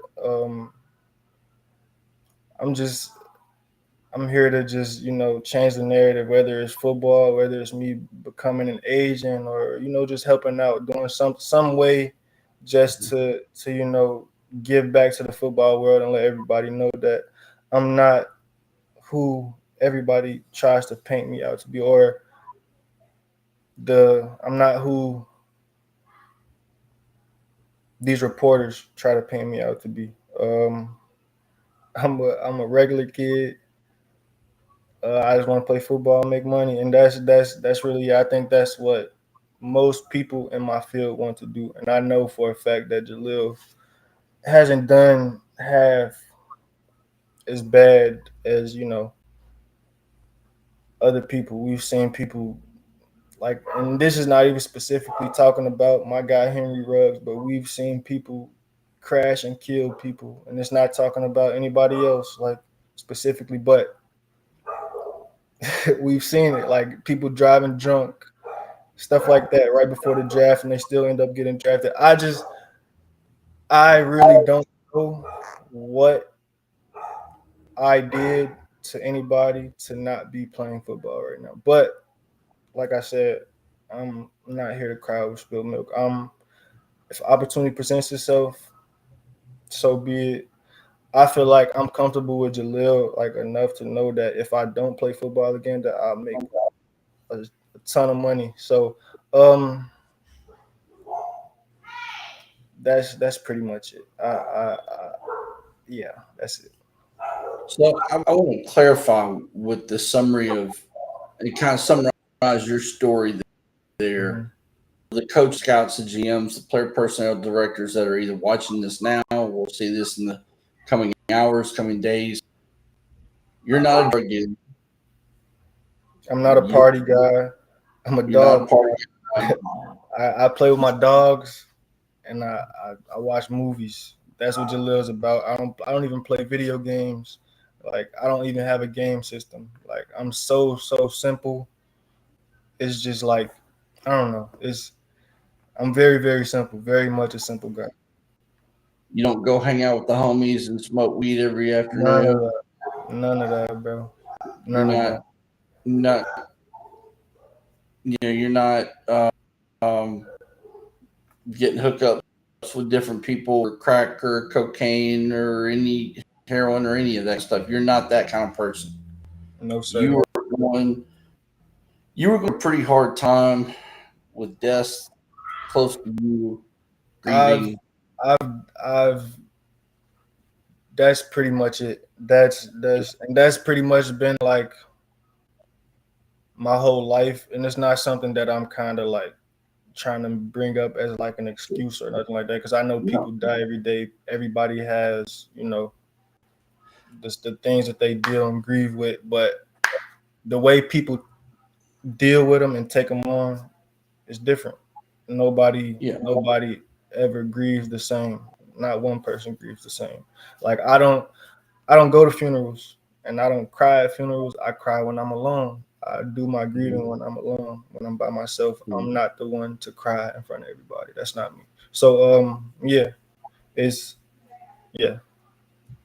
you you were going through a very rough period of time. Multiple people really close to you. You're in a big time program. Your name becoming well known. You're starting to accomplish some things. There's a high expectation on you. You didn't really understand how to handle all those expectations while dealing with the personal things that were happening around you, and you didn't really know who to turn to. You didn't really know where the resources were that could assist you with dealing with all these things. And so for you, you just maybe kind of mishandled things a little bit. And like you said, you took an Adderall to lock in for a game or whatever because other people told you, hey, that's what we do. It wasn't that you were trying to sabotage your career. Not at That you're a guy who's looking to become a career criminal, or you're that didn't give two craps about your teammates, just were in a really bad place and you didn't know who to turn to, and it all just kind of piled up on you, and you made a choice that unfortunately bad timing, bad place, and it got you. Definitely. That's You exactly what it was. That's you exactly what go it and was. appeal. You tell your NCAA. You take accountability. You own up to, hey, I made a mistake, but I'm not a bad person. They said, okay, fine. We'll give you 6 games instead of a year. Yep. What I want to do with this is I want people to hear the real story, what really went on, not Hmm. what the other videos on YouTube said, not what these other reporters were trying to spin a narrative of to get clicks and to get you to watch. They want you to hear directly from Jahleel himself. This is what happened and this is why it happened. And if I understand you and read directly, there is some remorse. There is some care within you about what people think about you and the opinions that have been formed about you. And if I read you correctly, there is some accountability and some ownership of what happened. Am I For sure. correct in that? For sure. For sure. I mean, and this is probably like too much, not even too much information, but I mean, I feel like I've not necessarily said this to anybody because they don't nobody really knows. Like even when I was in the process of like the drafting, like when teams would come talk to me, they would ask me like, "What, yo, what's going on with this?" And I would tell them, and they'd be like, "Oh, that's it." And I'm like, "Yeah." And then like, but after I don't like, I don't know. Maybe I rubbed somebody the wrong way. Um, but I like right now, not like even like being like cocky or anything like that. I really don't understand how I'm not in the NFL. But um I just want to say that I'm probably like the nicest person you'll ever meet. Like I'm very very giving. Like I'm very nurturing. Like I don't really understand like the red flag thing, but I do, but I don't. I understand it if you don't get the full story. Like right now, if we were able to produce this to some people back then, 2 3 years ago, the outcome would be completely different. But the media pushes out what they want people to hear. They push out Mhm. what they think will get clicks. They push out what BS. Yeah. That's what they pull out. That's what they push out. They push out the BS. So um to that, I mean, you can't really do nothing about it. I mean, it's their job. That's what they do. But I want to change the narrative. as far as what people think of Jahleel, as far as like a party guy or whatever. I don't know what people think of Jahleel, but whatever it is, it's wrong. Um, yeah, that's it. I want you to take a second for me. I want you to elaborate on what you've already said about yourself. My question to you is, who is Jahleel Billingsley?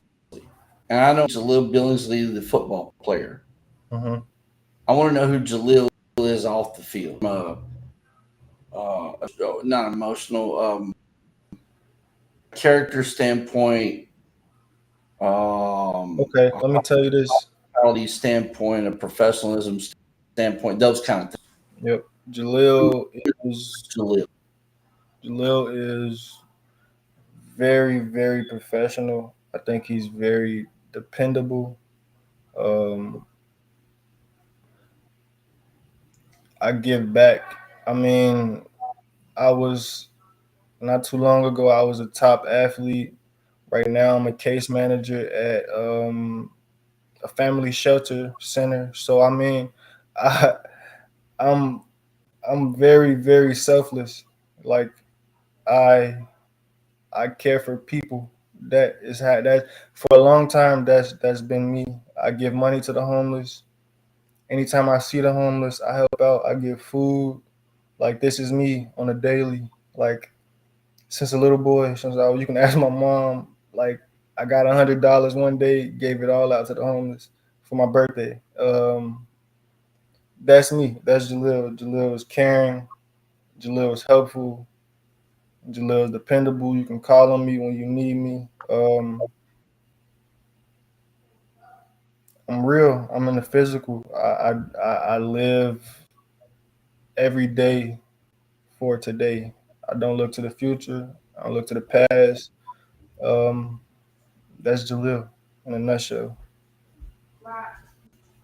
And that's what I wanted. Sometimes, like you said, people have a perception of people, and I wanted you to give us the perception of, if I walked by your street and I didn't know you, and somebody Hmm. would say, "Oh, that's Billingsley," and what would they say Will Billingsley is? Would they look at me and be like, "Man, that asshole! Like, you don't want to talk to him. You know, Nah, he's mean. He don't talk he to might. people." This is what they'll say. They'll say he looks like an asshole because he doesn't smile. He doesn't talk. But once you get to talk to him and he opens up to you and he gets comfortable with you, you'll understand that Jahleel is very, very nice and wholesome. He's very, very, you know, very much a good person. They say he's a hard worker. They say, I mean, all the good attributes. I don't, I don't think I've done anything bad to anybody, or like it's no real smut on my name to say that I degrade people or anything like that. It wouldn't That just wouldn't come out of their mouth. Um, Very uplifting. Um,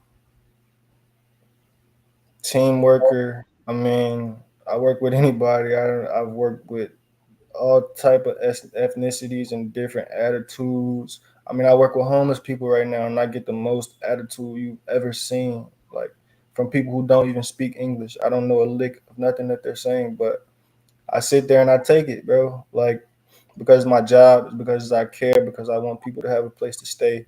Um, yeah, that's it. I would. That's something that they would say about me. Okay. I normally ask about theories on leaders, type of leader you are, but you've already answered that. You laid that out without me asking, so I can't ask that question now. You stole my thunder on that one. Um, and you kind of talked a little bit about you know community service, but I want to touch a little more on that. Hmm. Um, Obviously, you said you're a case manager at a homeless shelter right now. Mhm. You work with the homeless. Um,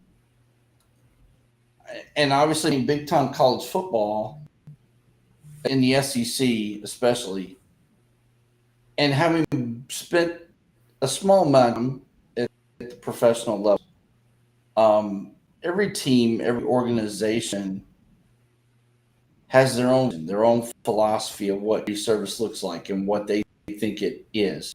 Mhm. Talk a little bit more about your desire to help and give back to community. And what I'm asking for is talk about something maybe that you were part of at one of the two universities you were at that Mhm. really kind of resonated with you from a community service standpoint. And then about something maybe that you've read about in a book, a magazine, online, somebody told you about, you heard about it on the radio, on a commercial, a friend mentioned to you that they're doing it, and you said, I want to get involved in that. I want to make my mark on that as a professional athlete when it comes to community service. Talk about Um, those two things. Then at the end, just kind of talk about why it's so important to you to give back to your community or any community for that matter, or to just be a good person and help others. mhm. Um, okay, so at the University of Alabama, um, we did the Black Lives Matter walk. We did the the Habitat for Humanity. I think it was where we went out and like planted trees, Okay. stuff like that. I'm not really Cool. sure. I can't really remember exactly what we did. Um, Something that would that I would do. Well, that not even that I would do, but that I'm kind of like actively doing. Free training to the kids in Chicago. Um, we don't have a lot of facilities, grass fields, stuff like that in Chicago. Is snows here. It's a lot of dirt. um, so I offer like just training, a training facility for them to come to, um, Mhm.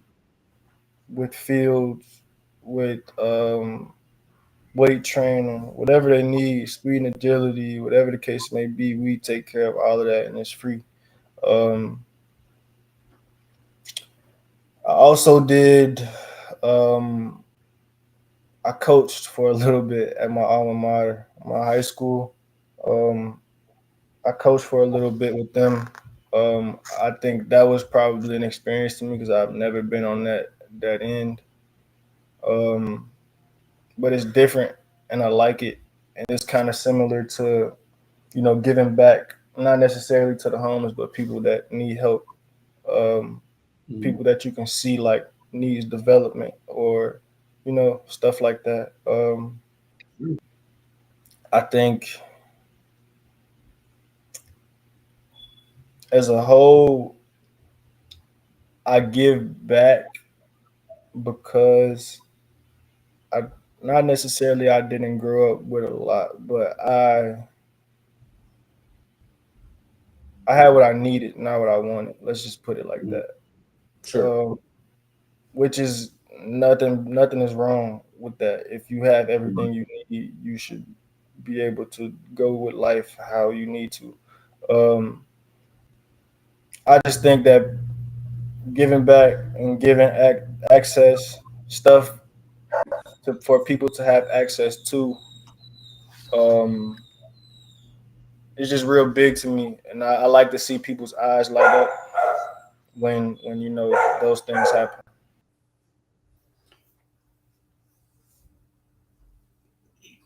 Working around the homeless, and I can honestly say that was homeless at one point in this.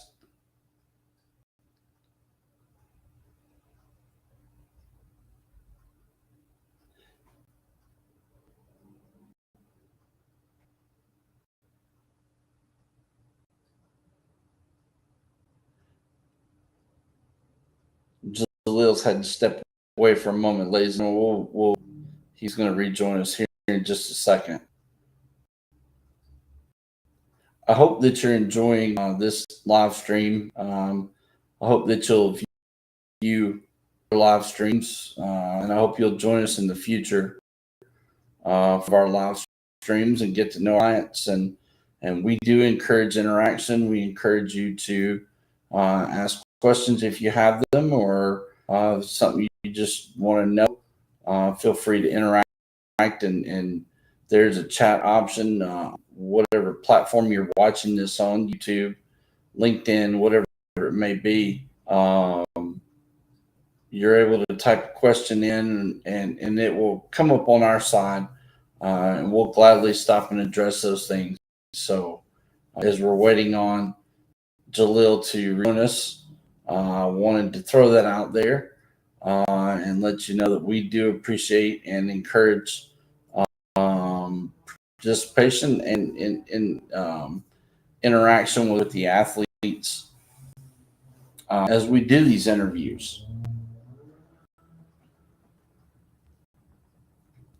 If you are a trainer, if you have a training facility and you would like to, with Hidden Gem Sports Scouting, we're always looking for some training facilities, position trainers, facilities in different states. We're always looking for people who want to partner with us. Please feel free to reach out via email, direct message, phone call, text message, etc. And we'll gladly sit down and discuss that with you. So Jahleel is back here with us. I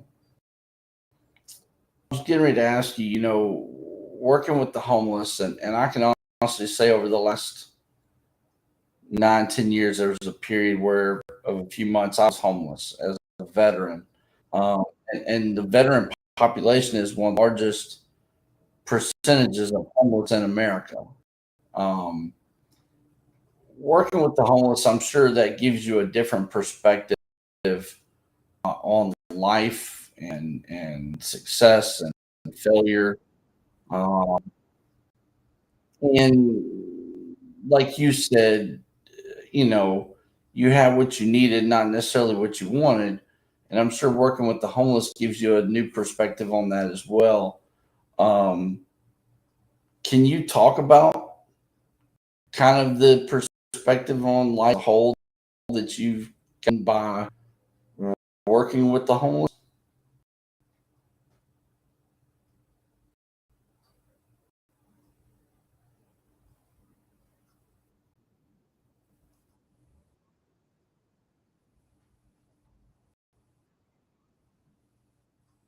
Life is hard, but it's not the end. Like, just because something is going bad, it's not end all be all. Mhm. I recently had a 19-year-old come in there with a baby, a fresh baby. Um, she's crying. She has nowhere to go. She has no place to sleep, nowhere to shower, nowhere to do anything. But she has a fresh baby.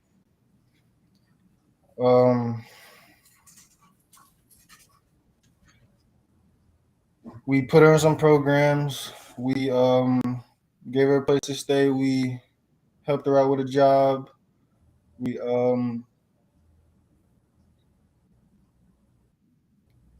year later she's in her own apartment. So my experience is kind of the same with myself. Just because one door closes, another one to open. That's kind of my perception on homelessness.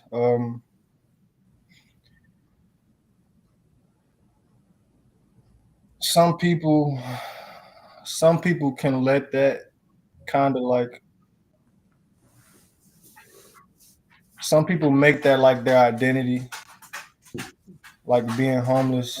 Um, some people actually don't mind being homeless. Some people you it's some people that are content with like not having a place to stay or living in a homeless shelter. There are people who are fine with that. Who There's people that's been in my shelter for 3 years, almost going on 4.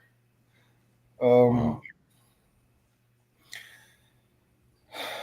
I think it's hard to really like explain because I don't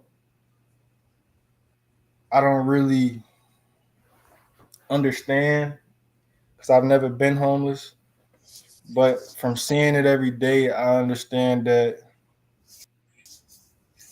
people go through a lot every day, all day long. Like sit in a room with a lot of like 100 people, you throw all your problems in the air. I guarantee you're gonna grab your problems back because you don't want the weight of other people. Um, I think that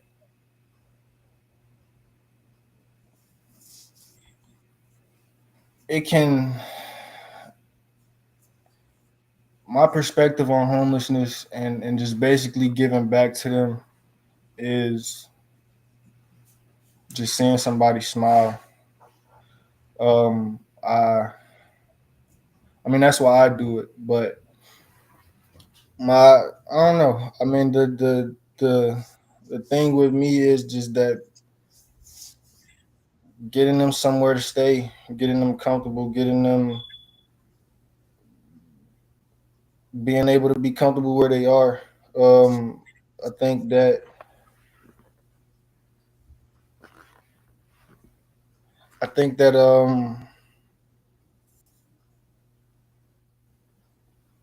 you have to be like kind of one with self when you're homeless, or like you kind of got to be rooted in like what you've been brought up on, or you know. I think that it's hard, but it's not the end of everything. I think that is people can overcome it. I just think that they need help. It's just everybody needs help. That's well that would be a thing. Everybody needs help because I wasn't a person that would like want to receive help, but now that I'm on the other end of the stick and I'm giving, I understand why people don't want to receive help or feel like embarrassed to receive help, or stuff like that. So I think that everybody needs help, and you should take heed to anyone who wants to help you. Um, I think that that's my pretty much my perspective on homelessness and why I work with them. We talked offline the other day, and the Bible itself talks about loving your neighbor and helping your neighbor and helping those in need and just helping people in general. I Mhm. told you that I felt like we have more people that actually attempted to help others and do for their and give back. The world itself would be a better place to live in. I don't think there's enough of People like that, people either. We live in a society now where every own individual agenda. kind of They like don't. a sink or swim. Yeah, they don't really care about others and what happens with them. They're what can I do to get me down the road and advance myself money wise, job wise, career Mhm. wise, marriage wise, whatever. Um, so yeah, I agree with you, and that's what I was kind of just your thoughts on seeing that you're in that position with the homeless and helping in such an impactful way. Um, Definitely. And like I said, I work with a like I said before, I work with a lot of immigrants as well.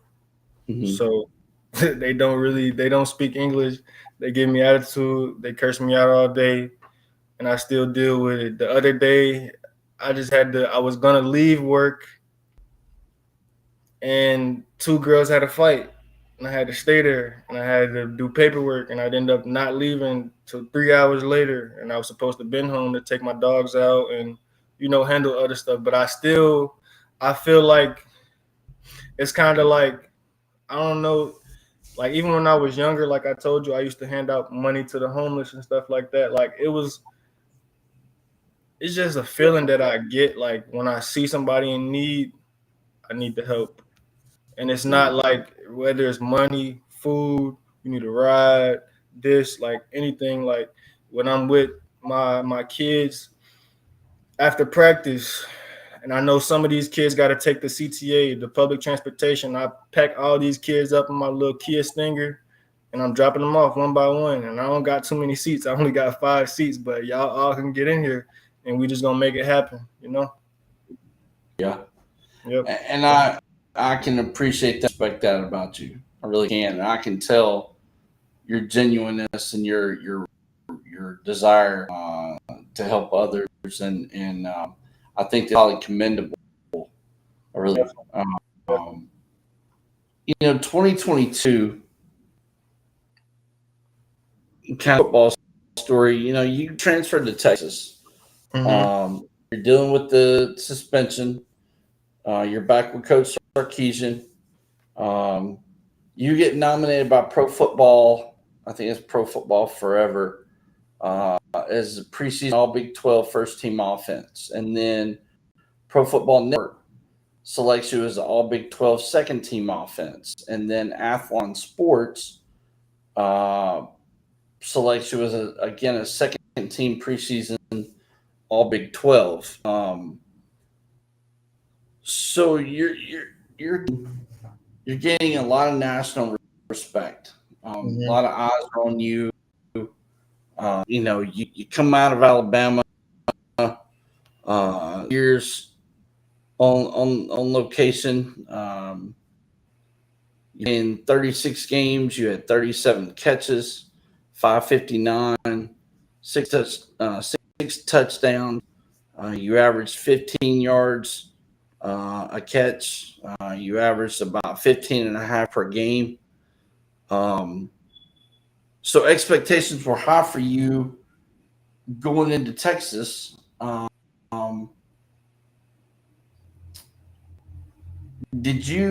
you confident that you could walk in there and be a big producer on the field? And when you weren't, you obviously talked about there was some differences of personalities and things, I'll say, and you didn't necessarily mesh that well with the personnel at Texas. Um, Mm-hmm. how of a disappointment was it for you when you didn't really become a productive member of the team like you had hoped you would? Um. Were you confident At walking in first, the door to yeah. produce? Oh yeah. Oh yeah. Like before, like even I would say up until the first game of the season, I was confident. But it's like, okay, I was suspended, so I knew that I wasn't playing. So it Mhm, became like I'm practicing for nothing. I'm practicing, I'm working out for nothing. So mhm, um yeah, I was confident that I would go in there and be the best tight end in the Big 12. That's because that's the work that I put in. That's just what I knew was gonna happen had I not had that suspension. mhm. Um, but other than that, I'm sorry, what was the other part?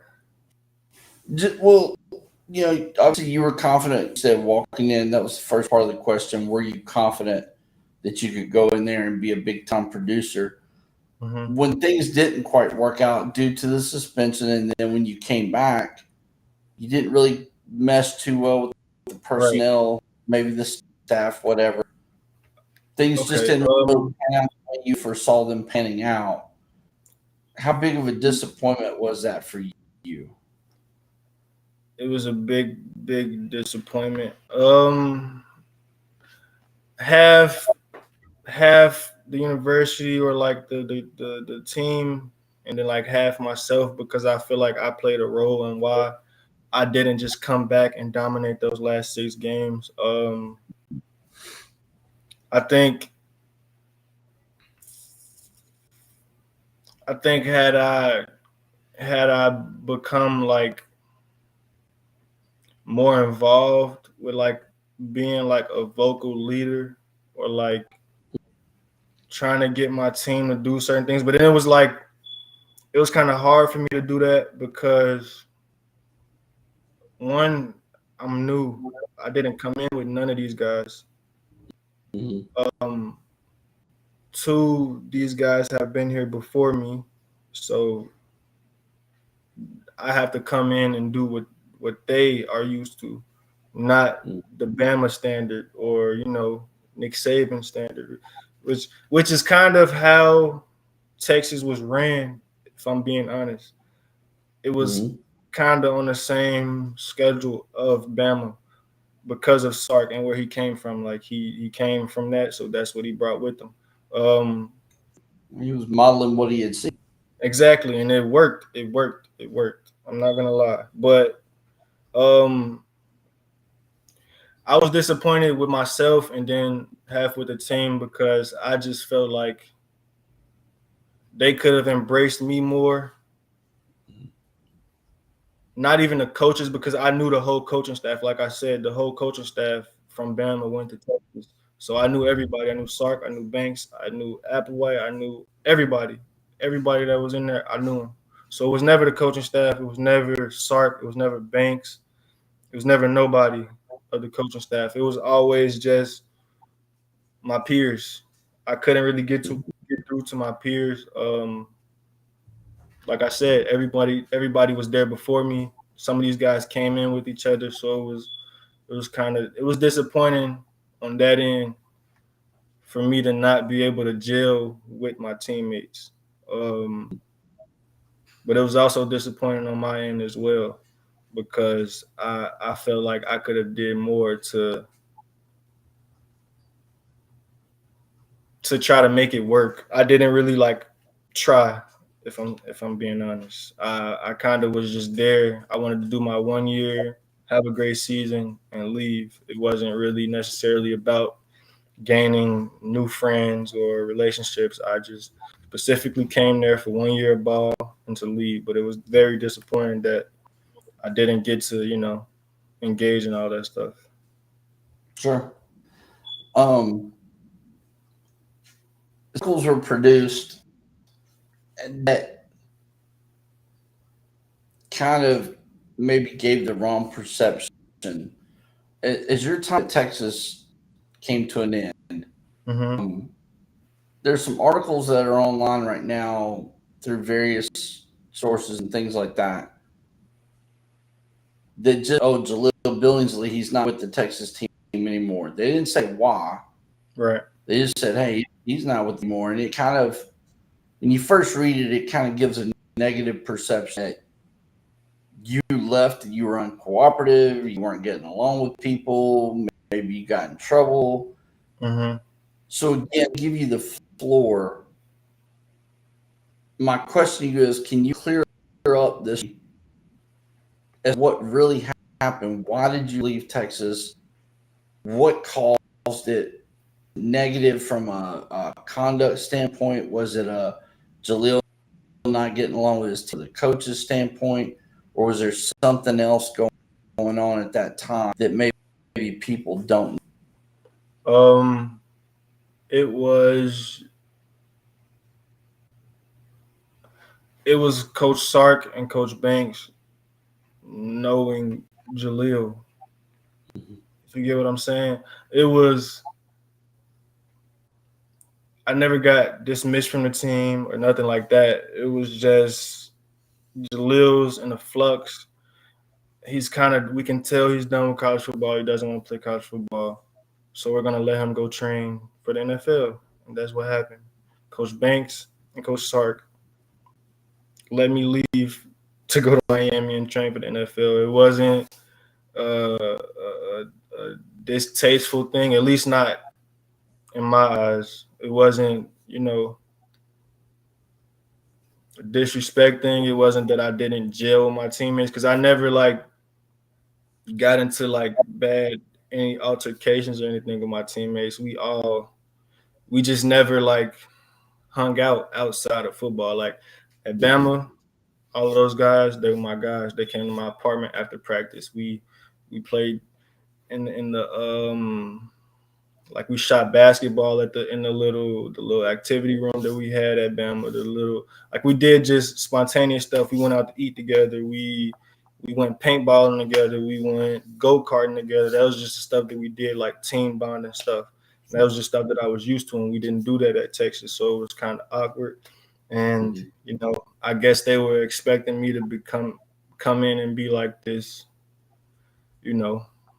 super leader, and that's just not me. But to say to the end of the Texas career thing, it was literally just Coach Banks and Coach Sark being like, you know what, bro, go ahead, do your thing. That's what you want to do. You want to enter the draft, you go do that. It was nothing more, nothing less. So I want to make sure for those watching that we're real clear here. Like, you weren't mad at your teammates. You said, "Screw you, I'm out of here." Like, you just walked out the door and was like, "I don't want to be here no more." No, sir. You and Sark didn't get into a fight, and you said, "Man, screw you. I'm done. I'm out of here." No, sir. No, sir. You were just at a point where things weren't really panning out the way you envisioned them. It was kind of yeah, exactly. It was a bet on myself type of thing. I'm gonna just go out, guns blazing. Whatever happens, happens. However the draft goes is how the draft goes. I'm just gonna make sure whenever my opportunity comes and presents itself, and I get to showcase my talent on the field, and that's what it'll be. It'll be that my football outweighs the narrative, and that's just how I kind of viewed it. So you were just in a place where mentally things weren't really panning out. It wasn't working the way you envisioned, and you were just kind of checked out. The switch just kind of turned off. You just weren't really feeling it anymore. You didn't have that drive to compete there. You didn't have that drive to train hard or just be locked in mentally. You were just kind of like this. Not necessarily. I was training hard. I was, everything with Jahleel as far as being an athlete. I meant more like in a team setting. You just didn't have the drive to give my all every day to this program. You were just kind of definitely. Your body wanted to turn the switch back on, but your mind was just kind of, I don't really care. I'm not really here. Yep. And you all just kind of came to this conclusion together that maybe it's just best if you just go try on to the drive and move on with your life at that point. Yep. That's basically what it was. Just go try to make some money, go play football. That's what it was. It wasn't argument or altercation. It was never none of that. I don't talk to Banks right now, but I'm pretty sure I can call his phone and he'll answer, he'll pick up. I'm pretty sure I can call Sark. I've talked to Sark through DMs countless of times after I've left Texas. So I'm pretty sure I can, call him and still get a conversation out of him. When you say Banks, are you referring to Tim Banks, the one that's the DC at Tennessee right now, or is this a different Banks? What is Banks' first name, bro? I want to say, I don't remember Banks' first name. The DC at Tennessee right now is a guy named Tim Banks. And I've just heard you throughout the interview, you say Banks, and I'm like, is he talking about Coach Banks at Tennessee? Jeff Banks. Different guy. He was. Yeah, it's a different guy. He was at, I think, Texas A&M before he got to Bama, and then he left Bama. He left Bama and went with Coach Sark to Texas. But he's originally from Texas, I think, or is he from? He might be from L.A. I think he's from L.A. His kids and wife is in Texas. That's why he moved back to Texas. So you move on from Texas. Your college career has come to a close. Now you're training for the NFL. Now you're Mhm. preparing for the draft. Um,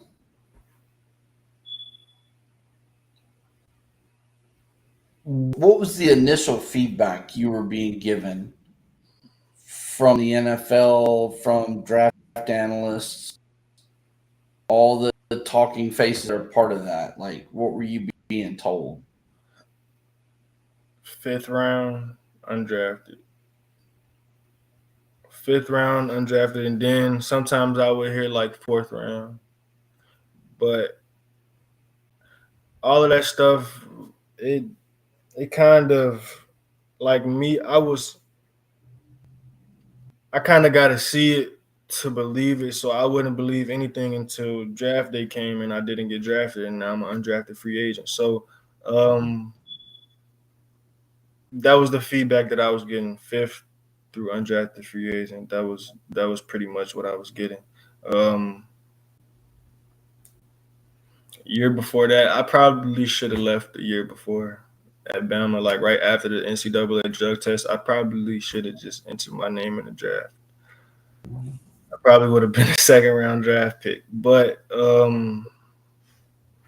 yeah, fifth through all the way down. That was what I was getting, and most of it You was invited to the, were you invited to the combine in Indianapolis or no? Okay. So in mind to train, which Florida, that's what they're known for is producing athletes and coaches and agents and best training environment around with the sand and all that kind of stuff. And they obviously train speed. mm-hmm. Um, when you were down there training for the NFL, what was your main focuses? Like, what things were you really focused on improving, adding to your overall toolbox, your resume? Like, what things were you really focused on during that time? Really just getting stronger. I For me, my game has always been like I'm faster, I jump higher, and I'm stronger. That wouldn't work in the NFL. Maybe running faster and jumping higher, but I just felt like me having to get stronger was a big need because already in their eyes, I'm kind of like a tweener. I lack weight, like I'm kind of light in the ass. So, um, I would say strength and probably putting on a little weight. But other than that, blocking, which I think I'm one of the best like insert blockers. I'm probably not your best inline blocker when I'm gonna be blocking Miles Garrett, but I can insert and pop Bobby Wagner, stuff like that. I mean uh yeah, that's pretty much it. My strength. I felt like I needed to get stronger because the game was more physical. Not that it's more like it's just faster. Not that it's just faster, but the people are stronger. People are bigger. People move with malicious intent, and it's Mhm. different in college football. It's not the same. Yeah. You go drafted, and then you get a chance to work out with the Titans with Coach Mhm. Vrabel. Um, how big of a deal was that for you to get a chance to come to Nashville and put your best foot forward in front of Mike Vrabel and Amy Adams and the Titan staff and try to earn your way onto the roster? How big of a deal was that? Um, it was a very big deal, being that I didn't get drafted, and I probably thought that I should have gotten drafted, but nevertheless, I mean, it was big for me. It was a great opportunity.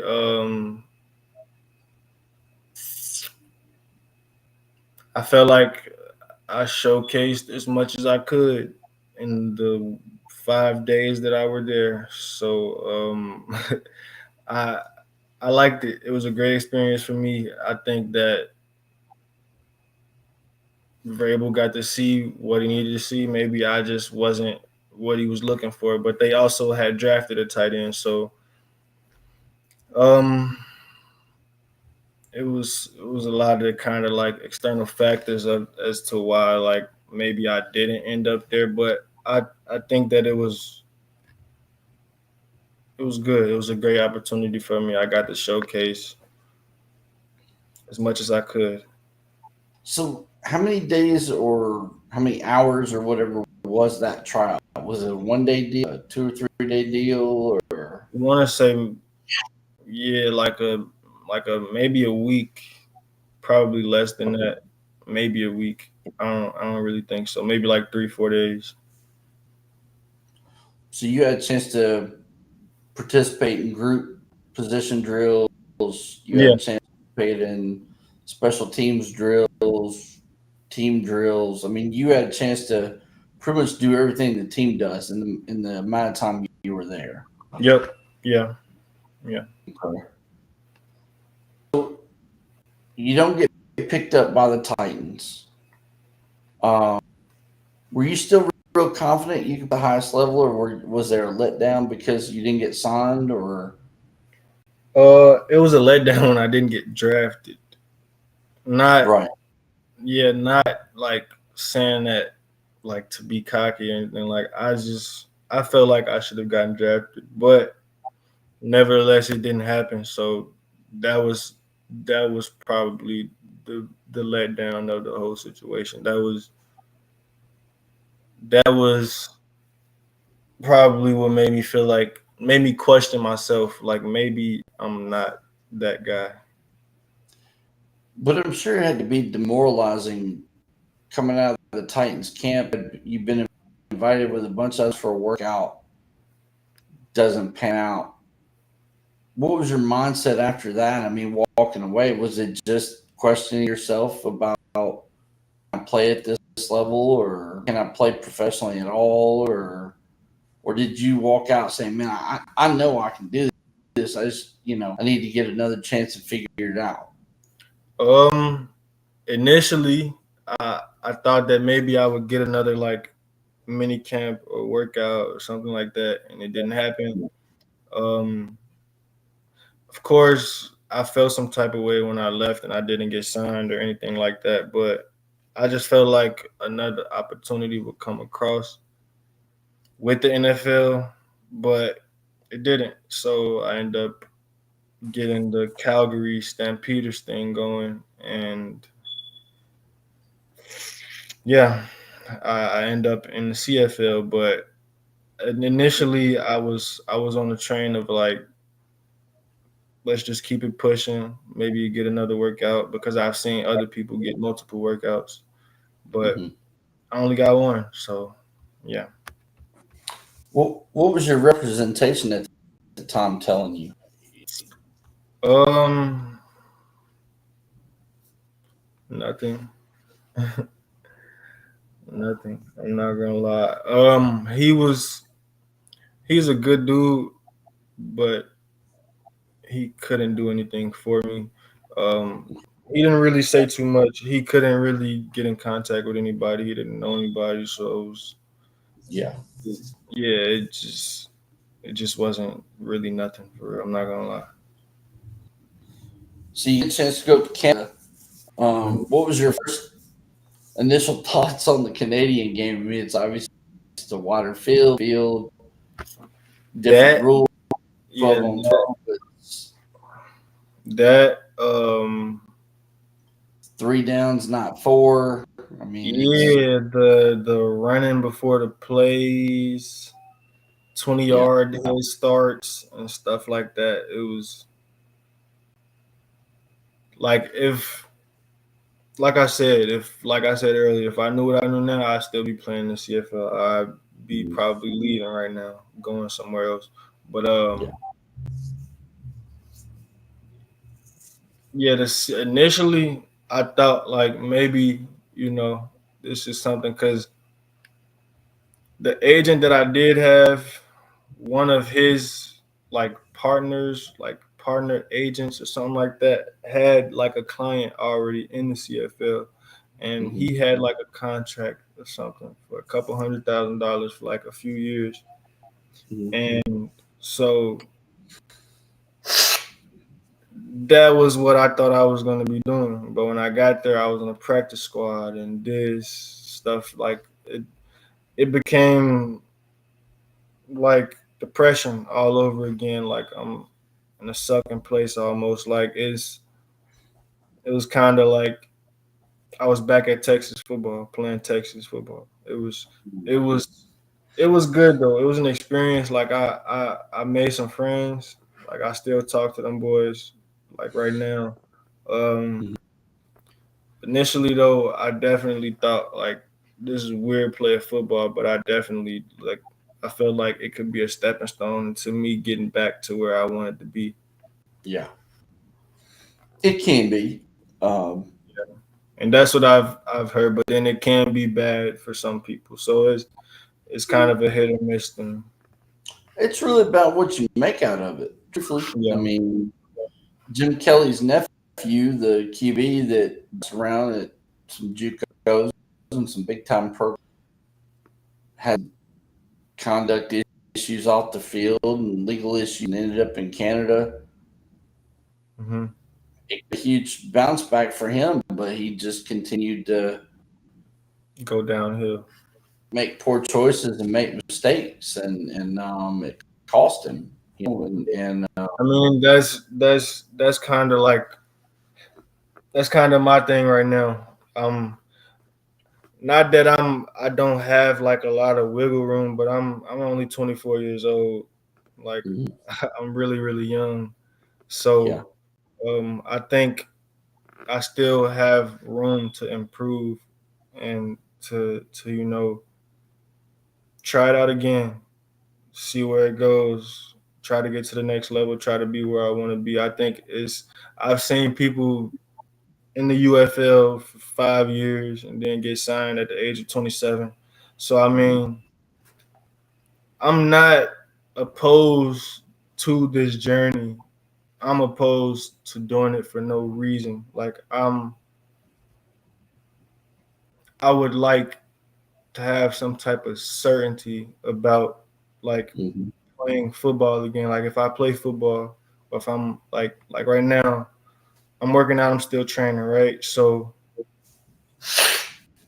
if I'm doing this, I kind of feel like I need to know like this is gonna happen. Not necessarily like that it's going to happen, but like a list of to like chopping blocks to chop things off so I know like where I'm going, why I'm doing this, or why I'm Yeah, it's yeah, that's it. That's it pretty much. And I understand. Um, you've been on this roller coaster ride of college football and pro football, ups and downs, highs and lows. You've had letdowns. You've been kind of about the whole journey. What things have you learned as far as maybe techniques or things that you can do to help with your confidence level and dealing with that depression, that let down, being able to maintain more of a mindset for a longer time, more consistently? Have you learned anything about yourself or anything that maybe you found that you like to do or have said, man, maybe I should do that more and that'll kind of help with this or whatever? Have you come up with anything or? yeah,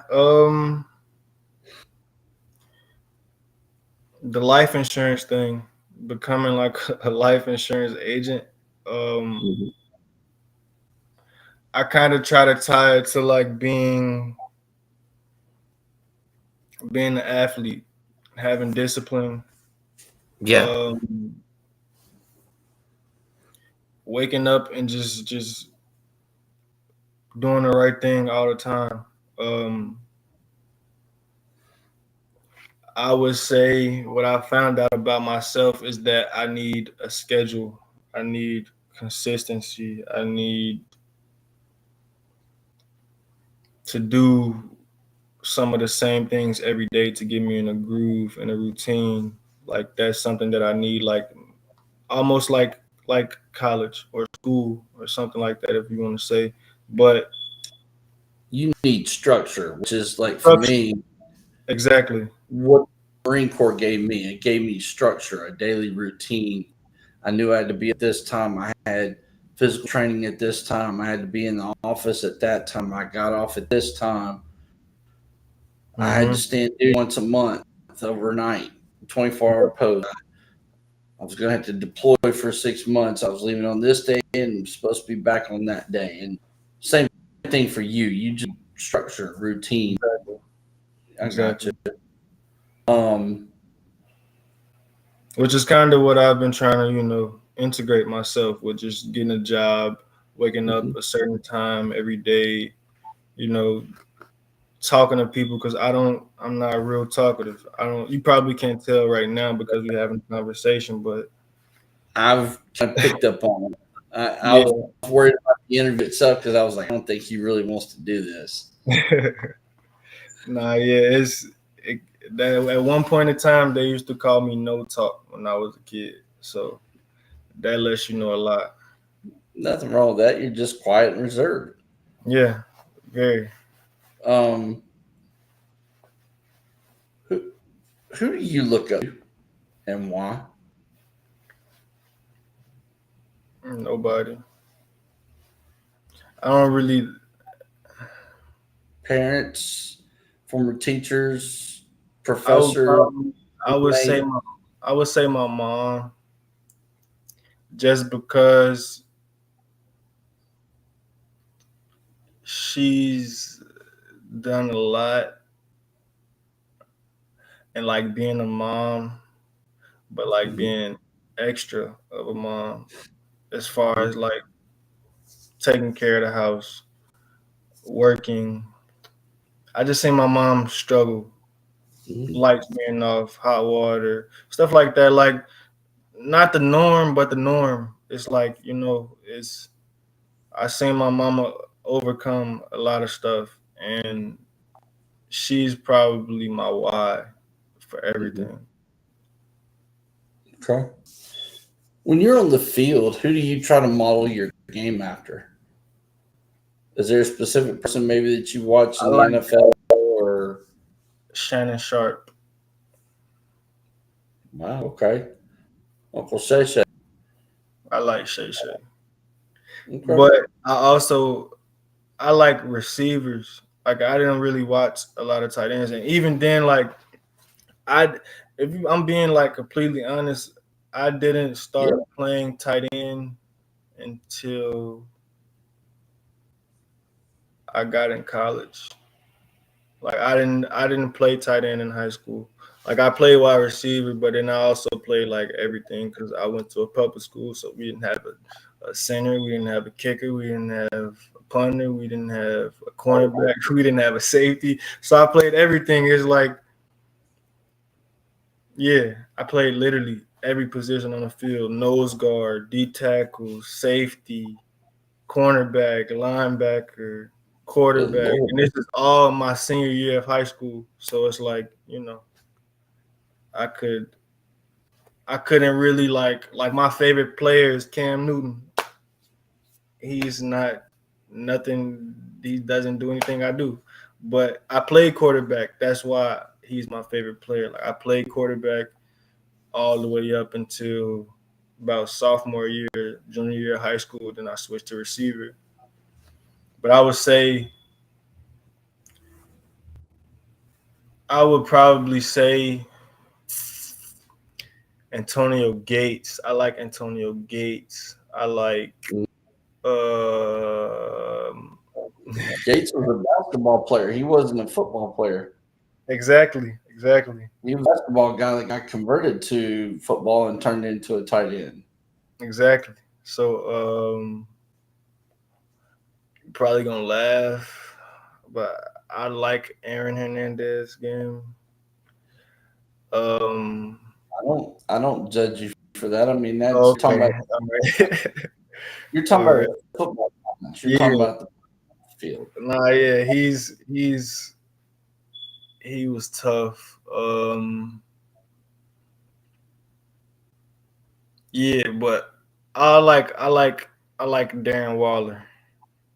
Okay.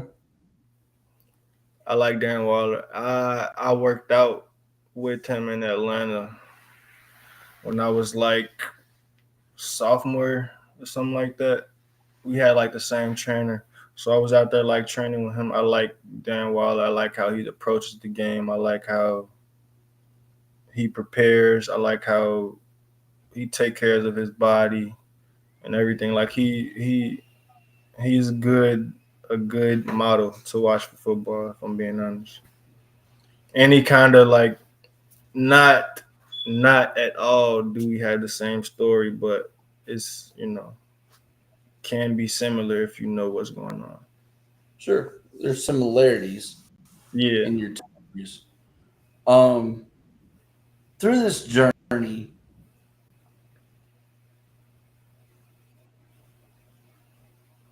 looking back and evaluating yourself, what things do you feel like you need to work on or improve the most in order to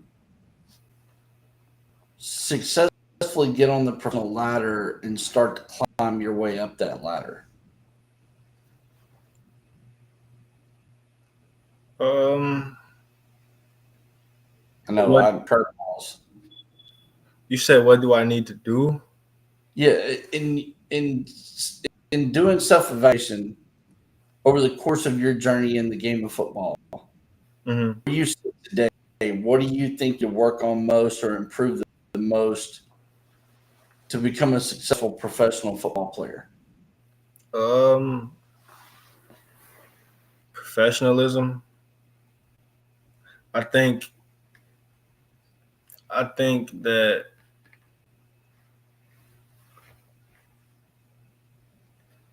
just being around like the facility, being approachable, smiling more, appearing happy to others. Okay. I think that would be like a game changer for me. Like even on some days when I am in like kind of a flux, just trying to like not bring that upon other people in a sense, or like trying to like just be better, be a better person, be better person to everybody. I mean, I don't really think,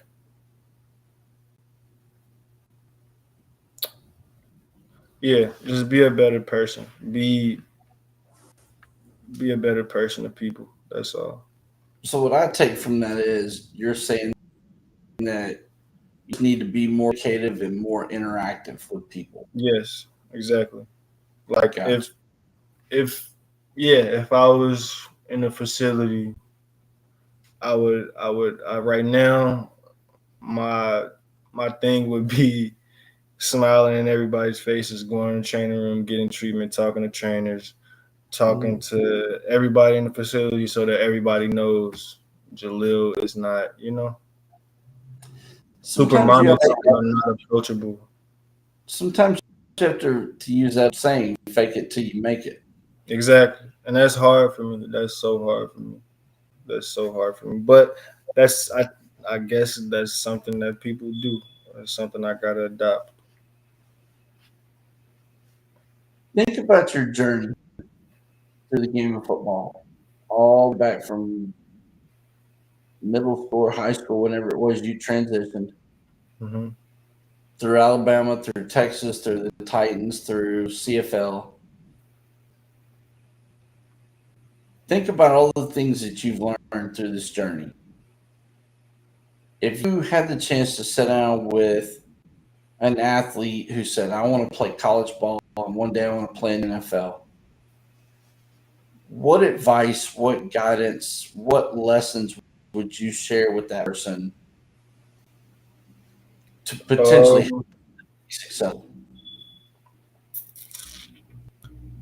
I would stress accountability.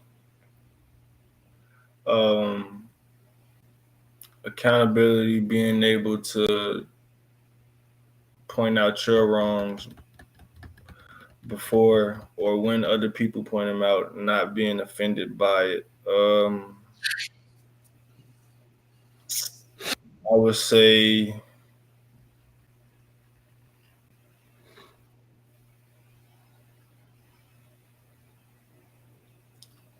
what is it? What am I trying to say? Time management, um, showing up to meetings on time, studying football, watching film, um, Being more of a student of the game. more of a student of the game rather than actually just playing football because it becomes is way more advanced than you think.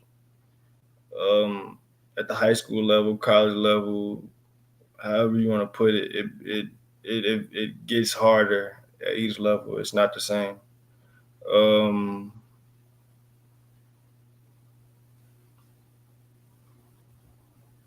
I would stress being coachable,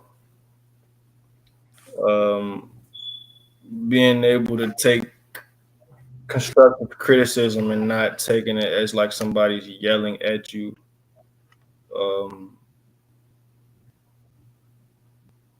yeah, that would be it. Accountability and being able to take constructive criticism when somebody is telling you about yourself. Um, those are the two things that I would stress the most. Shit, school. Not that you needed to go to the NFL, but I will hope you want a degree or like to Yeah. learn something. Yeah, Basically have a backup plan. yeah, a degree for sure. When your football career is over and you've played your final game, you hang your cleats up for the final time, you walk off the field for that one last time. Where does Jahleel go? What's your goals? What's your plans? What's your dreams after the game of football? To give back, to go back to my block and just give back to people. Have drives, have toy drives, turkey drives, Christmas, whatever the case may be, is just to be able to give back to my community, to my city, to my school, to my family, to be able to retire my mom, to do certain stuff that a lot of people in my family didn't have the option to do or the opportunity to do. Um, Helping others. I don't think that I could probably be like a commentator, nothing like that. I don't think I have that type of energy. But um I probably could help out behind the scenes. I would probably do something like an NFL PA or something like that. Just make my mark some way other than just, being remembered by football because that's not all that I am. Okay. All right. Um, Last question. I know I've kept you a lot longer than I do. No problem. It's been an amazing conversation, and I really enjoyed hearing your story and letting you tell your story. Um, Definitely. I thought it was important to getting you back where you be. Um, this is just this is the more of a fun question, not a serious. interview question. Okay.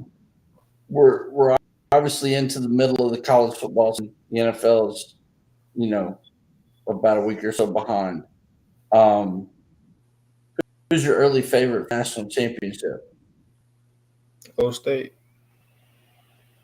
Florida State, you think? Ohio State. Oh, Ohio State. Okay, Ohio State. I Yeah, like LSU too, but they've been looking kind of shaky. yeah. A lot of programs have been looking shaky. Yeah, I was liking them though. Like probably like 2 games ago, a game ago, I was really liking LSU. South Carolina. I like Mm, South Carolina. that's an out in left field pick. You think so? I like South Carolina, bro. I'm not gonna lie. Uh, Having Shane Beamer ball, you never know what tricks are up his sleeve, and mhm, their QB is a really good athlete. Um, has he turned into a real QB? I don't know that he's turned into a real QB yet. He's mhm, still an athlete playing QB, but mhm. they have a solid football team, solid football program. But they're kind of up and down week to week. Yeah. You know, I thought Texas was going to be up there again, but especially with Arch Manning, but they've kind of struggled week to week. And then Oklahoma's QB got hurt and had to have surgery on his thumb. They brought him back too early and hurt his hand again. Um, Oregon's kind of quietly moving along, doing what they do, kind of flying I haven't under the watched them. radar, I haven't watched them. kind of flying under the radar a little bit. Okay. James Franklin got fired at Penn State. I hate that. I hate that so bad. Couple of inexcusable losses, but I didn't think it was a fireable offense necessarily. No, not at Uh, all. I mean, like another podcaster said, like 2 weeks prior to that, he was number 2 in the country. So, Hmm. no. How much longer do you think Billy Napier will last down in Florida, or as they call him, Oh, Sunshine Billy, huh? or as they call him, Sunshine Billy, I don't know. I don't. or Sunbelt rather, I Sunbelt was Billy. I Um, the quarterback. Lagway. Yeah, it's like last year. He was the best. Like I thought he was gonna come in this year and just tear it up, but he ain't really living up to what I thought it was gonna be. He's nice though, but Yeah, throwing he five interceptions in one game is crazy. he's a 5 star. Not quite panned out just yet. Exactly. But I think he's nice though. Like big body, he can throw the ball, he can run. I just think he got to make better decisions. Well, to his defense, he's also been banged and hurt through Yeah, most of his journey so far. yeah, that's true. But they've not had any other options, and so they've had to go with him even banged up. And That's true. I think That's that's the part definitely true. that they don't tell people, and I don't think people realize is that he is playing banged up. So he's kind of at a disadvantage right from the beginning. But Yeah, great players are supposed to find ways to push through that. So, exactly. um, what's your score prediction for Saturday? Third Saturday in October. Um, Give me an honest evaluation score prediction. Don't give me some off the wall nonsense. I was about to say 38-14, but Hey, come on now, nah, we're average. I ain't- Like I'm gonna 2 go. points. I'm gonna go. I'm gonna go 27-24 Bama. It's gonna be a dog fight. We just come out on That's top. true. That's true. Um,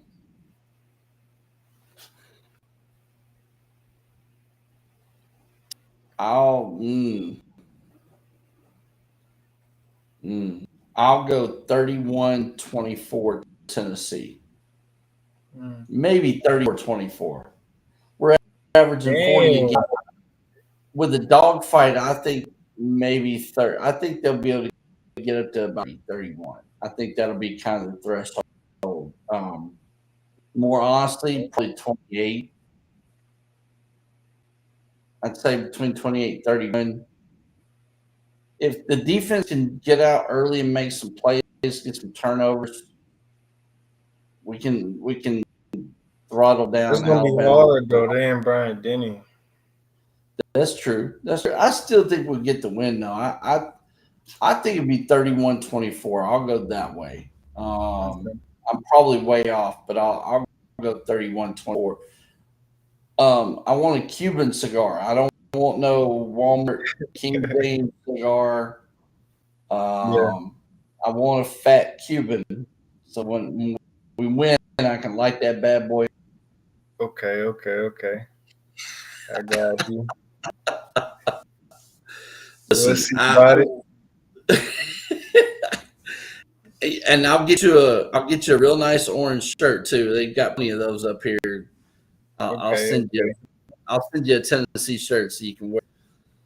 Okay. Okay. I got you.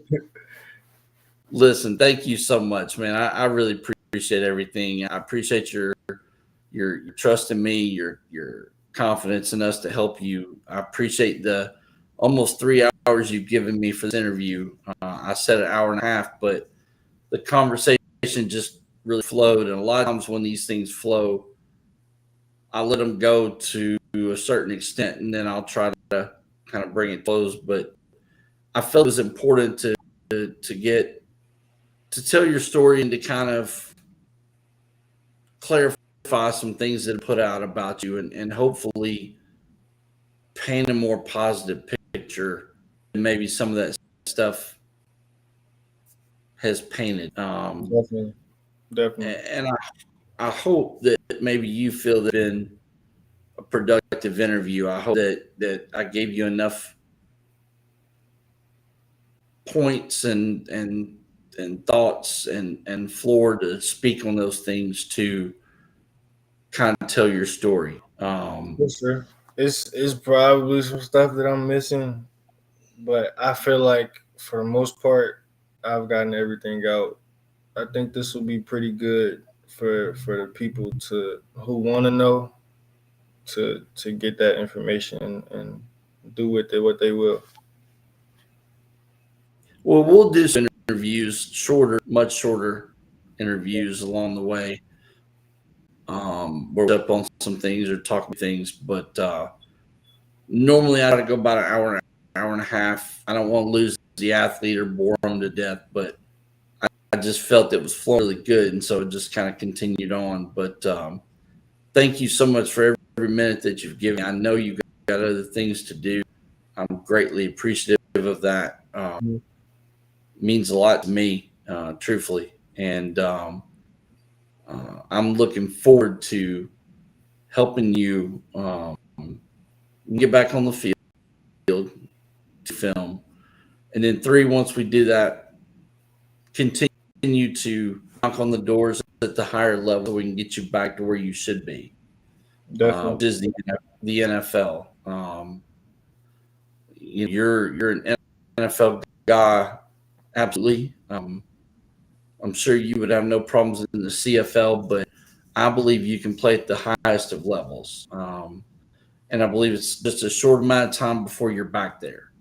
Yes, And sir. and hopefully we're the catalyst that makes that happen for you. So I'm ready to get back to work, and I'm excited about where we're going with this. And again, I thank you for all your time. I really do. I greatly appreciate it.